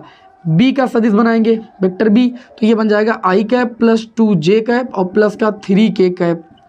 इसी तरीके से सी वेक्टर निकालेंगे तो 2i cap plus 3j cap और प्लस का k कैप। ये कर लोगे कि नहीं? अब आपको करना क्या है? ए बी वेक्टर निकालना, त्रिभुज का क्षेत्रफल निकालने के लिए। ए बी वेक्टर निकालने के लिए हम क्या करते हैं? बी से ए को घटाते हैं, तो इससे इसको घटाएंगे 0i कैप हो जाएगा। इससे इसको घटाएंगे तो 2j से 1j जाएगा तो ये j कैप बचेगा। 3k से k घटाएंगे तो 2k कैप बचेगा। इसी तरीके से आप क्या करेंगे? आप निकालेंगे ए सी वेक्टर तथा AC वेक्टर। AC वेक्टर निकालने के लिए C को A से घटाएंगे तो 2i से i जाएगा तो ये i कैप बचेगा। 3j से j जाएगा तो 2j कैप बच जाएगा। k से k जाएगा तो आपका 0k कैप बच जाएगा। अब इन दोनों का क्रॉस प्रोडक्ट करना है, AB vector cross AC vector. तो क्रॉस प्रोडक्ट करने के लिए i j k, okay. i का गुणांक कितना है? तो आप कहेंगे i का गुणांक, देखिए AB से AC को क्रॉस प्रोडक्ट कर रहे हो, i का गुणांक 0, यहाँ j का गुणांक 1, k का गुणांक 2, यहाँ पर i का गुणांक 1, j का गुणांक 2 और k का गुणांक 0। क्रॉस प्रोडक्ट करना आप सभी लोग जरूर जानिएगा, यहाँ पर क्रॉस प्रोडक्ट मेन है। तो ए बी क्रॉस ए सी बराबर आई कैप। आई कैप को प्लस चिन्ह के साथ लेना है, आई कैप वाला कॉलम और रो छोड़ देना। 0 0 0 और 2 दूनी 4, 0 -4 हो जाएगा, ओके। फिर माइनस जे कैप लेना है, अल्टरनेट चिन्ह लेना, प्लस माइनस प्लस। जे कैप वाला कॉलम रो छोड़ दोगे, 0 0 0 2 1 कम 2, तो ये 0 -2 हो जाएगा। प्लस के कैप ले लोगे, के कैप वाला कॉलम और रो छोड़ दोगे, 2 शून्य शून्य, 1 1 कम 1, तो 0 माइनस 1। इस तरीके से ए बी वेक्टर गुणे ए सी वेक्टर मिल जाएगा माइनस का 4i कैप प्लस का 2j cap minus minus plus और माइनस का k cap. A B vector cross A C vector का मोड निकालेंगे, अंडर रूट आई के गुणांक का स्क्वायर प्लस जे के गुणांक का स्क्वायर प्लस के गुणांक का स्क्वायर, माइनस 4 का स्क्वायर 16, 2 का स्क्वायर 4, के का गुणांक 1 है, 1 का गुणांक 1 का स्क्वायर 1, 4 1 5 और 16 ये अंडर रूट 21 आ जाएगा। तो त्रिभुज का क्षेत्रफल बराबर क्या हो जाएगा, त्रिभुज का क्षेत्रफल बराबर 1/2 mod A B cross A C ही तो होता है भैया, 1/2 ए बी क्रॉस ए सी की वैल्यू कितनी आई है, अंडर रूट 21। कितनी आई, अंडर रूट 21। क्षेत्रफल लिखा जाता है वर्ग इकाई में, तो आपके इस क्वेश्चन का राइट आंसर हो जाएगा अंडर रूट 21/2 वर्ग इकाई। ओके, अब इसमें एक क्वेश्चन आपसे और पूछा जाएगा, चतुर्भुज का क्षेत्रफल। क्या पूछा जाएगा, चतुर्भुज का क्षेत्रफल। यहां पर देखिए सदिश बीजगणित में त्रिभुज का क्षेत्रफल या चतुर्भुज का क्षेत्रफल या 3 बिंदु संरेखी, ये सबसे इंपॉर्टेंट क्वेश्चन है सदिश बीजगणित के। सदिश बीजगणित के सबसे इंपॉर्टेंट क्वेश्चन है। उस समांतर चतुर्भुज का क्षेत्रफल ज्ञात कीजिए जिसकी 2 संलग्न भुजाएं दी गई हैं। वेक्टर ए बराबर दिया गया है, क्या दिया गया है, 3i कैप प्लस का जे कैप प्लस का 4k कैप। वेक्टर बी बराबर दिया गया है आपको i cap minus J cap plus के कैप दिया गया है। ठीक है, अब अगर 2 समांतर चतुर्भुज की संलग्न भुजाएं दी जाती हैं तो समांतर चतुर्भुज का जो क्षेत्रफल होता है, समांतर चतुर्भुज का जो क्षेत्रफल होता है, अगर संलग्न भुजाएं वेक्टर ए वेक्टर बी होती है तो mod vector A cross vector B जो होता है वो समांतर चतुर्भुज का क्षेत्रफल कहलाता है। तो यहाँ पर vector A cross vector B निकालना बहुत आसान, आई जे के कैप, आई का गुणांक कितना 3, ए का बी से के साथ कर रहे हो ना, जे का गुणांक 1, के का गुणांक 4, फिर आई का गुणांक 1 माइनस 1 1। तो वेक्टर ए क्रॉस पहले वेक्टर बी निकालोगे तो आई लोगे प्लस चिन्ह के साथ, आई वाला कॉलम रो छोड़ दोगे, 1 1 कम 1 माइनस 4 1 कम 4 माइनस 4 माइनस सूत्र वाला प्लस 4, फिर माइनस जे कैप लोगे प्लस माइनस प्लस, ठीक, प्लस माइनस प्लस, माइनस जे कैप वाला कॉलम रो छोड़ दोगे, 3 1 कम 3 माइनस 4 1 कम 4 प्लस के कैप हो जाएगा, के कैप वाला कॉलम रो छोड़ देंगे, 3 1 कम माइनस 3 और 1 1 कम माइनस 1। ओके, तो इस तरीके से vector A cross vector B बराबर आपका आ जाएगा 4 1 5 आई कैप, 3 से 4 जाएगा माइनस 1, ये प्लस का जे कैप हो जाएगा, माइनस 3 माइनस 1 माइनस 4 के कैप हो जाएगा। Vector A cross vector B आ गया। अब चतुर्भुज, समांतर चतुर्भुज का क्षेत्रफल क्या होता है, समांतर चतुर्भुज का क्षेत्रफल होता है कि जो वेक्टर ए क्रॉस बी आप निकाले हो इसका मॉड निकाल लो। क्या निकाल लो, इसका मॉड। मॉड निकाल लीजिए, 5 का स्क्वायर 25 आई का गुणांक का, ठीक, जे का गुणांक 1 1 का स्क्वायर 1, ठीक, और प्लस आ जाइए के का गुणांक माइनस 4 जिसका स्क्वायर हो जाएगा 16 16 और 25 under root 41 under root 42 answer आ जाएगा। कितना आ जाएगा, 16 25 अंडर रूट 41 1 42 अंडर रूट 42 वर्ग इकाई। कितना आएगा, अंडर रूट 42 वर्ग इकाई चतुर्भुज का क्षेत्रफल। त्रिभुज का क्षेत्रफल, चतुर्भुज का क्षेत्रफल और संरेख, ये 3 क्वेश्चन आप सभी को अच्छे से समझ में आ गए होंगे। एग्जाम में एक क्वेश्चन पुट होने की प्रबल संभावना है, लॉन्ग में अगर आएगा तो आएगा, ए क्रॉस बी भी निकालने के लिए आएगा, तो अब आप सभी लोग कर लोगे, मुझे आप सभी पर पूरा भरोसा है। एक सदिश बीजगणित का सबसे इंपॉर्टेंट क्वेश्चन आप सभी के समक्ष छोड़ लेते हैं, उसके बाद सदिश बीजगणित को हम यहाँ पर समाप्त करके 3D के महत्वपूर्ण प्रश्नों को बताएंगे। ठीक है, चलिए भाई एक क्वेश्चन और देख लेते हैं। सबसे इंपॉर्टेंट क्वेश्चन है सदिश बीजगणित का, ठीक, ये लास्ट और सबसे इंपॉर्टेंट क्वेश्चन है सदिश बीजगणित का। इसमें कहा जा रहा है कि मान लीजिए कि vector A vector B vector C 3 सदिश इस प्रकार हैं कि जो वेक्टर ए का मॉड है वो कितना है, 3 है, ठीक है। वेक्टर बी का जो मॉड है वो कितना है, वो आपको दिया गया है 4। वेक्टर सी का जो मॉड है वो कितना दिया गया है, 5 दिया गया है। अब कहा जा रहा है इनमें से प्रत्येक अन्य 2 सदिशों के साथ योगफल पर परस्पर लंबवत है। वेक्टर ए यहाँ पर दिया गया है, तो vector A plus vector B plus vector C का मॉड निकालिए, ये आपसे पूछा जा रहा है। अच्छा एक चीज़ बताओ, अगर ये चीज़ निकालना है इसका स्क्वायर कर सकते हैं, तो इसको ऐसे ले सकते हैं, vector A plus vector B plus vector C dot product vector A plus vector B plus vector C, ऐसा लिखा जा सकता है कि नहीं। हमको निकालना vector A plus vector B plus vector C का मॉड निकालना है, लेकिन स्क्वायर कर लिया, स्क्वायर बाद में भी उधर भेज देंगे सॉल्व करने के लिए। अब यहाँ पर ये कहा गया कि एक जो है अन्य 2 सदिशों के योगफल पर परस्पर लंबवत, अर्थात 2 का योग एक का डॉट प्रोडक्ट दोनों का क्या हो जाएगा, 0 के बराबर हो जाएगा। इसी तरीके से जो b है वो vector a plus vector c के योग पर अभिलंब है, मतलब 0। इसी तरीके से जो c है vector a plus vector b के योग पर लंब है, मतलब ये 0।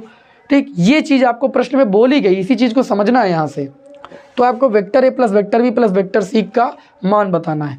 तो देखिए यहाँ पर जब a का हम a के साथ कराएंगे तो vector a dot vector a हो जाएगा।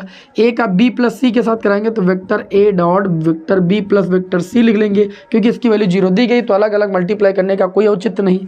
फिर b का जब a के साथ करेंगे तो b का b के साथ तो हो जाएगा डॉट प्रोडक्ट, लेकिन b का जब a प्लस c के साथ करेंगे यहाँ पर तो इसको ऐसे लिख लेंगे, vector b dot a vector plus का c वेक्टर।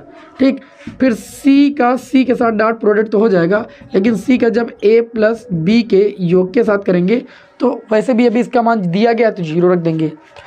अब vector a dot vector b का गुणनफल करते हैं तो ये मॉड वेक्टर a का स्क्वायर हो जाएगा। इसी तरीके से मॉड वेक्टर b का स्क्वायर हो जाएगा, मॉड वेक्टर c का स्क्वायर हो जाएगा। इसकी वैल्यू 0, इसकी वैल्यू 0 और इसकी वैल्यू 0 प्रश्न में दी गई है, इसी बात को समझना है। और यहाँ पर हो जाएगा vector a plus vector b plus vector c का मोड का स्क्वायर। ठीक है, अब vector a plus vector b plus vector c के मोड का स्क्वायर, इसका मान दिया गया, कितना दिया गया, 3, 3 का स्क्वायर। b का मान कितना दिया गया, 4, 4 का स्क्वायर। c का मान कितना दिया गया, 5, 5 का स्क्वायर। 25, 16 कितना हो जाएगा, 41, 9, 50। तो आपको चाहिए vector a plus vector b plus vector c, square दूसरे पक्ष में जाएगा √50। √50 आंसर आएगा, या 25 दूनी लिख सकते हो और 25 का 5√2 भी आंसर आ सकता है। चाहे √50 लिखिए चाहे 5√2 लिखिए। इस तरीके से सदिश बीजगणित की जितने इंपॉर्टेंट क्वेश्चन थे मैंने फिलहाल बता दिए हैं, इससे हार्ड प्रश्न को नहीं आना चाहिए। और योगफल वाला एक बताया, vector a plus vector b vector a minus vector b वाला एक कोई क्वेश्चन मैंने आपको बताया था, उसको भी रिवाइज कर लीजिएगा। ठीक है, वन शॉट में मैंने क्वेश्चन बताया था। अब 3D में देखिए 2-3 टाइप के क्वेश्चन है भैया, उनको करा देते हैं, जैसे न्यूनतम दूरी वाला, मध्य कोण वाला। ठीक है, ये क्वेश्चन आपको हम करा देते हैं, ये क्वेश्चन आपके एग्जाम में आने ही आने हैं, इसका स्क्रीनशॉट ले लीजिए थोड़ा। अब देखिए 3D में सबसे पहला टाइप का क्वेश्चन जो महत्वपूर्ण है वो है रेखा युग्म के बीच मध्य कोण निकालना। और इसमें 2 टाइप का क्वेश्चन आएगा। पहला, जब 2 रेखाओं को सदिश रूप में दिया जाए तो कॉस थीटा का फार्मूला लगाना, vector b1 dot vector b2 बटे में मॉड वेक्टर b1 इंटू में मॉड वेक्टर b2 का मॉड। अगर आपको रेखा युग्म जो है, अर्थात रेखा का जो समीकरण, रेखाओं का जो समीकरण है वो कार्तीय रूप में दिया जाए तो आपको ये नीचे वाला सूत्र लगाना है। मतलब इस टाइप की अगर आपको कार्तीय रूप में समीकरण दी जाए तो आपको कॉस थीटा का ये सूत्र लगाना है, और जब सदिश रूप में दी जाए तो आपको कॉस थीटा का ये वाला सूत्र लगाना है। यहाँ पर जैसे सदिश रूप में दी गई है, vector R equal to a1 plus lambda b1, ये आपका b1 होता है, सभी को पता है। ये vector R equal to a2 plus का म्यू b2, ये आपका b2 है। तो कॉस थीटा, अगर इन दोनों रेखाओं के बीच का कोण निकालना हो तो हम कॉस थीटा बराबर फार्मूला लगाएंगे mod b1 dot b2 product, मतलब इन दोनों का डॉट प्रोडक्ट करना है। डॉट प्रोडक्ट करेंगे तो i डॉट i का मल्टीप्लाई 1, ये 3 हो जाएगा। j का मल्टीप्लाई करेंगे 2 दूनी 4 हो जाएगा। k का मल्टीप्लाई करेंगे 6 दूनी 12 हो जाएगा। बटे में आ जाएंगे अंडर रूट i के गुणांक का स्क्वायर 1, 2 का स्क्वायर 4, 4 1 5 और 2 का स्क्वायर 4, 4 4 8 1 9 हो जाएगा अंडर रूट। ठीक, उसके बाद अंडर रूट वेक्टर b2 का मॉड निकालना है, मतलब इसका मॉड निकालना है। 3 का स्क्वायर 9, 2 का स्क्वायर 4, 9 4 13 और 6 का स्क्वायर 36, 36 और 13 कितना हो जाएगा, अंडर रूट 49 हो जाएगा। ठीक, अब देखिए ये आपका आ जाएगा कॉस थीटा बराबर, हमने इसी में कर दिया क्योंकि हमारे पास जगह कम है। ठीक है, डॉट प्रोडक्ट फिर दोनों का मॉड, 12 4 16, 12 4 16 और 3 कितना हो जाएगा 19, अंडर रूट 9 का 3 हो जाएगा, 49 का 7 7 3 कितना आ जाएगा 21। तो आपको तो थीटा चाहिए, तो थीटा बराबर कॉस इनवर्स, कॉस इधर आएगा 19/21। इस तरीके से आपको 2 रेखाओं के बीच का कोण निकालना है। निकाल लोगे, बिल्कुल निकाल सकते हो, कोई दिक्कत वाली बात ही है नहीं। सदिश रूप में होगा तो ये वाला फॉर्मूला लगाना। अब जैसे इस रूप में समीकरण दी जाए, x माइनस x1 बटे में a1, y माइनस y1 बटे में b1 और z माइनस z1 बटे c1, इस रूप में दिया जाए। फिर दूसरी समीकरण x माइनस x2 बटे में a2, y माइनस y2 बटे b2, z माइनस z2 बटे c2, इस रूप से अगर समीकरण दी जाए तो यहाँ पर देखिए a1 की वैल्यू क्या हो जाएगी, a1 की वैल्यू ये होती है 3, b1 की वैल्यू होती है 5, c1 की वैल्यू होती है 4। ठीक है, या तो आप कार्तीय से अगर सदिश में बदल पाए तो बहुत अच्छी बात है, इस रूप में बदल लीजिए, उसके बाद ऐसा कर दीजिए। और a2 की वैल्यू सिंपल है, a2 की वैल्यू 1, b2 की वैल्यू 1, सब नीचे नीचे वाली वैल्यू लेना है बस, c2 की वैल्यू 2। अब इन दोनों रेखाओं के बीच का कोण निकालना है तो फार्मूला हम जानते हैं, कॉस थीटा बराबर बड़ा सा मॉड लगाएंगे। सूत्र क्या होता है, कॉस थीटा बराबर, ध्यान दीजिएगा, कॉस थीटा बराबर मॉड लगाएंगे A1 A2 का मल्टीप्लाई, मतलब 3 एकम 3 प्लस B1 B2 का मल्टीप्लाई 5 एकम 5 प्लस C1 C2 का मल्टीप्लाई 4 दूनी 8 बटे में अंडर रूट A1 स्क्वायर 3 का square 9 plus B1 square B1 5 का स्क्वायर 25 प्लस C1 स्क्वायर 4 का स्क्वायर 16 अंडर रूट फिर A2 स्क्वायर मतलब 1 का स्क्वायर 1, B2 स्क्वायर 1 का स्क्वायर 1, C2 स्क्वायर 2 का स्क्वायर 4। बस सिंपल सी बात है, फार्मूला जिसको आता होगा उसमें ये कर लेगा, कोई दिक्कत वाली बात नहीं। कॉस थीटा बराबर ये आपका हो जाएगा 8 5 13 और 13 3 कितना हो जाएगा 16 और बटे में अंडर रूट आ जाइए 16 और 25 41, 41 और 9 आपका अंडर रूट 50 हो जाएगा, इंटू में अंडर रूट 4 1 5 1 6 हो जाएगा। ठीक, ये हो जाएगा 16। 50 को आप लिख सकते हो 25 दूना 50, 5 रूट 2 लिख सकते हो कि नहीं, तो ये हो गया 5 रूट 2 और 6 को लिख सकते हो रूट 2 गुणे में रूट 3 लिखा जा सकता है कि नहीं, दिखाई पड़ा है? हाँ, ना दिखाई पड़ा हो तो इधर थोड़ा सा कर देते हैं। ये आपका हो जाएगा कॉस थीटा बराबर रूट 2 का मल्टीप्लाई 2 और 2 से 16 को काटेंगे 8 हो जाएगा, तो ये आ जाएगा 8 बटे में 5 रूट 3। रूट 3 से आप प्रमेयकरण भी कर सकते हो ऊपर नीचे, क्योंकि रूट 3 को नीचे नहीं रखा जाएगा, तो 8 रूट 3 बटे में 5 3 कितना हो जाएगा 15। थीटा निकालोगे कॉस उधर चला जाएगा, कॉस इनवर्स 8 रूट 3 बटे 15 आ जाएगा। इस तरीके से जब रेखाएं कार्तीय रूप में दी जाएं और सदिश रूप में दी जाएं तो हम दो रेखाओं के मध्य कोण निकाल सकते हैं। इंपॉर्टेंट क्वेश्चन है, एग्जाम में आने की प्रबल संभावना, क्योंकि सिलेबस में भैया नई एनसीईआरटी वाली बुक है उसमें ये क्वेश्चन दिया गया है, मतलब आने की प्रबल संभावना। अब दो रेखाओं के मध्य न्यूनतम दूरी कैसे निकालेंगे, जब दो रेखाएं समांतर हों और जब दो रेखाएं विषमतली हों। ठीक है, चलिए उसका भी एक क्वेश्चन ले लेते हैं, इसका स्क्रीनशॉट जल्दी से ले लीजिए, क्योंकि ये क्वेश्चन आपको देख के ही जाना है, हर हालत में क्वेश्चन आएगा जरूर। चलिए इसको रब कर देते हैं भाई। तो अब यहाँ पर हम जान लेते हैं कि दो रेखाओं के मध्य न्यूनतम दूरी हम कैसे ज्ञात करेंगे, क्वेश्चन किस प्रकार का होगा, तो कौन सा सूत्र लगाएंगे। देखिए न्यूनतम दूरी का सूत्र एक ही होता है, लेकिन अगर हम बात करें यहाँ पर, अगर आपको जैसे पहली रेखा दी गई है vector r equal to a1 vector plus lambda b1 vector, और दूसरी समीकरण दी गई है vector r equal to a2 vector plus का लैम्डा b2 वेक्टर के रूप की दो समीकरणें दी गई। ठीक है, दो समीकरणें दी गई। यहाँ पर देखो तो b1 और b2, अच्छा लैम्डा जैसे यहाँ नहीं है, म्यू है तो कोई दिक्कत वाली बात नहीं है, म्यू कर दीजिए। ठीक, लेकिन अगर यहाँ b1 और b2 मतलब ये चीज़ और ये चीज़ अलग अलग है, b1 b2 का मतलब क्या है, अलग अलग है, तो न्यूनतम दूरी का सूत्र होगा b1 cross b2 dot a2 minus a1। ये आपका a2 है, ये आपका a1 है सदिश। ठीक है, a2 सदिश से a1 सदिश को घटा लेना, एक सदिश मिलेगा, और यहाँ पर b1 क्रॉस b2 का डॉट प्रोडक्ट जब करोगे तो एक सदिश मिलेगा, दोनों का डॉट प्रोडक्ट करना और b1 क्रॉस b2 का मॉड कर देना। ठीक, तो इस तरीके से न्यूनतम दूरी आपकी आ जाएगी। अच्छा, जब रेखाएं आपको इस तरीके से दी जाए vector r equal to a1 vector plus का लैम्डा b वेक्टर, मतलब ये चीज़ सेम हो, b वेक्टर सेम हो, इसी तरीके से वेक्टर r इक्वल टू दे दिया जाए a2 वेक्टर, ठीक, प्लस का म्यू b वेक्टर। अब यहाँ पर b वेक्टर आप देखोगे दोनों में सेम है, जब सेम होगा तो न्यूनतम दूरी में याद रखना कि यहाँ पर b1 b2 नहीं होगा, केवल b vector cross a2 minus a1, बाकी वही सूत्र होगा a2 माइनस a1, जहाँ b1 क्रॉस b2 था वहाँ केवल b बचेगा बस। तो b वेक्टर यहाँ पर जैसे b1 क्रॉस b2 का मॉड था तो यहाँ पर केवल b वेक्टर का मॉड हो जाएगा, बस इतना ही काम करना है, समझ गए। अब बाकी एक सवाल आपको लगा के बता दे रहे, बाकी आप कर लेना, कोई दिक्कत वाली बात नहीं।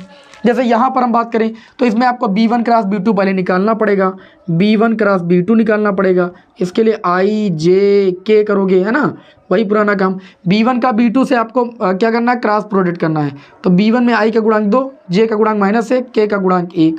ठीक, कर रहे हो b2 से b2 में i का गुणांक 3, j का गुणांक -5 और k का गुणांक 2, तो b1 क्रॉस b2 निकाल लीजिए आप, समझ गए। आई कॉलम रो छोड़ दीजिए, 2 1 का -2, 5 1 का -5 और +5 हो जाएगा। फिर माइनस जे कैप लीजिएगा, जे कैप कॉलम रो छोड़ देंगे, 2 दूनी 4 -3 1 कम 3 प्लस के कैप आ जाएंगे, के कैप वाला कॉलम रो छोड़ देंगे, इतना याद रखना, इसको प्लस माइनस प्लस लेना है। ये कॉलम ये रो छोड़ेंगे, 5 दूनी माइनस का 10, माइनस सूत्र लगाएंगे, 3 1 कम 3, ये माइनस का 3 और ये हो जाएगा प्लस का 3, माइनस सूत्र वाला। तो b1 क्रॉस b2 आपका आ गया, 5 से 2 जाएगा 3, 3 आई कैप, ठीक, और 4 से 3 जाएगा माइनस का जे कैप, और यहाँ पर -10 से 3 जाएगा माइनस का 7 के कैप। तो ये B1 क्रॉस B2 वेक्टर आ गया। आई बात समझ में। अब निकालेंगे क्या, हम निकालेंगे A2 माइनस A1 वेक्टर। चलिए इससे घटाइए, 2 आई कैप से 1 आई कैप जाएगा तो आपका बचेगा आई कैप, जे कैप से जे कैप जाएगा तो आपका बचेगा 0 जे कैप, माइनस के से यहाँ पर के वाला हाई नहीं तो आपका बचेगा माइनस का के कैप। A2 माइनस E1 भी आ गया। अब इन दोनों का करना है डॉट प्रोडक्ट। ये वाला क्वेश्चन आप सभी लोग कर लोगे, मुझे पूरा भरोसा है, क्योंकि बिल्कुल ऐसे ही करना है।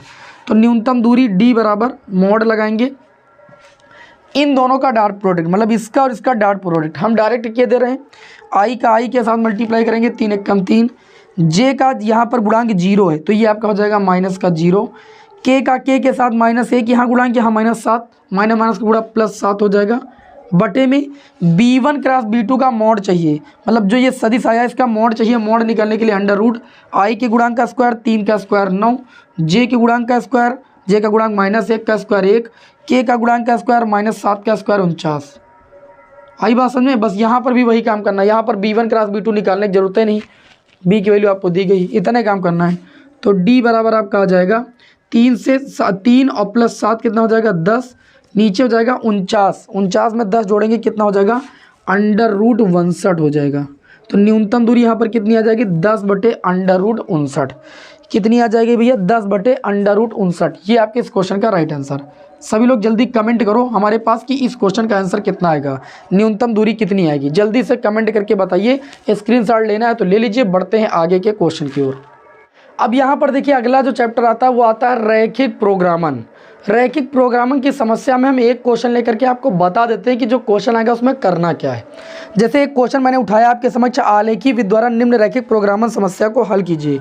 यहाँ पर आपको देखिए x प्लस आसमिकाएँ दी जाएंगी, x + 2y > 10 दिया गया, और दिया गया दूसरी समीकरण 3x + 4y है ना <= आपको दिया गया 24। अब यहाँ पर देखिए z एक समीकरण दी जाती है, z बराबर 200x प्लस दिया गया 500y, और पूछा जा रहा है इसका न्यूनतम मान किस कोणीय बिंदु पर होगा, न्यूनतम मान ज्ञात करना है। ओके, तो आपको रैखिक प्रोग्रामन की समस्या को सॉल्व कैसे करना है इस बात को पहले समझ लीजिए सीरियसली। सबसे पहले करना क्या है कि जो समीकरणें दी गई हैं इनको आसमिकाएँ दी गई इनको समीकरण रूप में परिवर्तित करना है। x + 2y = 10 इस रूप में परिवर्तित करना है, और इसके लिए आपको यहाँ पर बिंदु निकालना है। ठीक, x y देखिए यहाँ पर इस समीकरण में x का मान 0 रखोगे तो y का मान 5 आएगा, y का मान 0 रखोगे तो x का मान 10 आएगा। तो इस रेखा से दो बिंदु मिले, एक 0,5 और एक 10,0। इन्हीं बिंदुओं से हम इस रेखा को वहाँ पर प्रदर्शित करेंगे फिगर में। और जो दूसरी आपकी आसमिका है उसको आप समीकरण में बदलोगे, 3x + 4y = आपका 24। इसके लिए भी आप बिंदु निकालोगे। क्या निकालोगे भैया, बिंदु निकालोगे। तो यहाँ पर आपका हो जाएगा x y, अब देखिए x का मान 0 रखोगे तो y का मान कितना आएगा 4 × 6 = 24, और y का मान 0 रखोगे 3 × 8 = 24। तो बिंदु मिल जाएगा 0,6 और 8,0।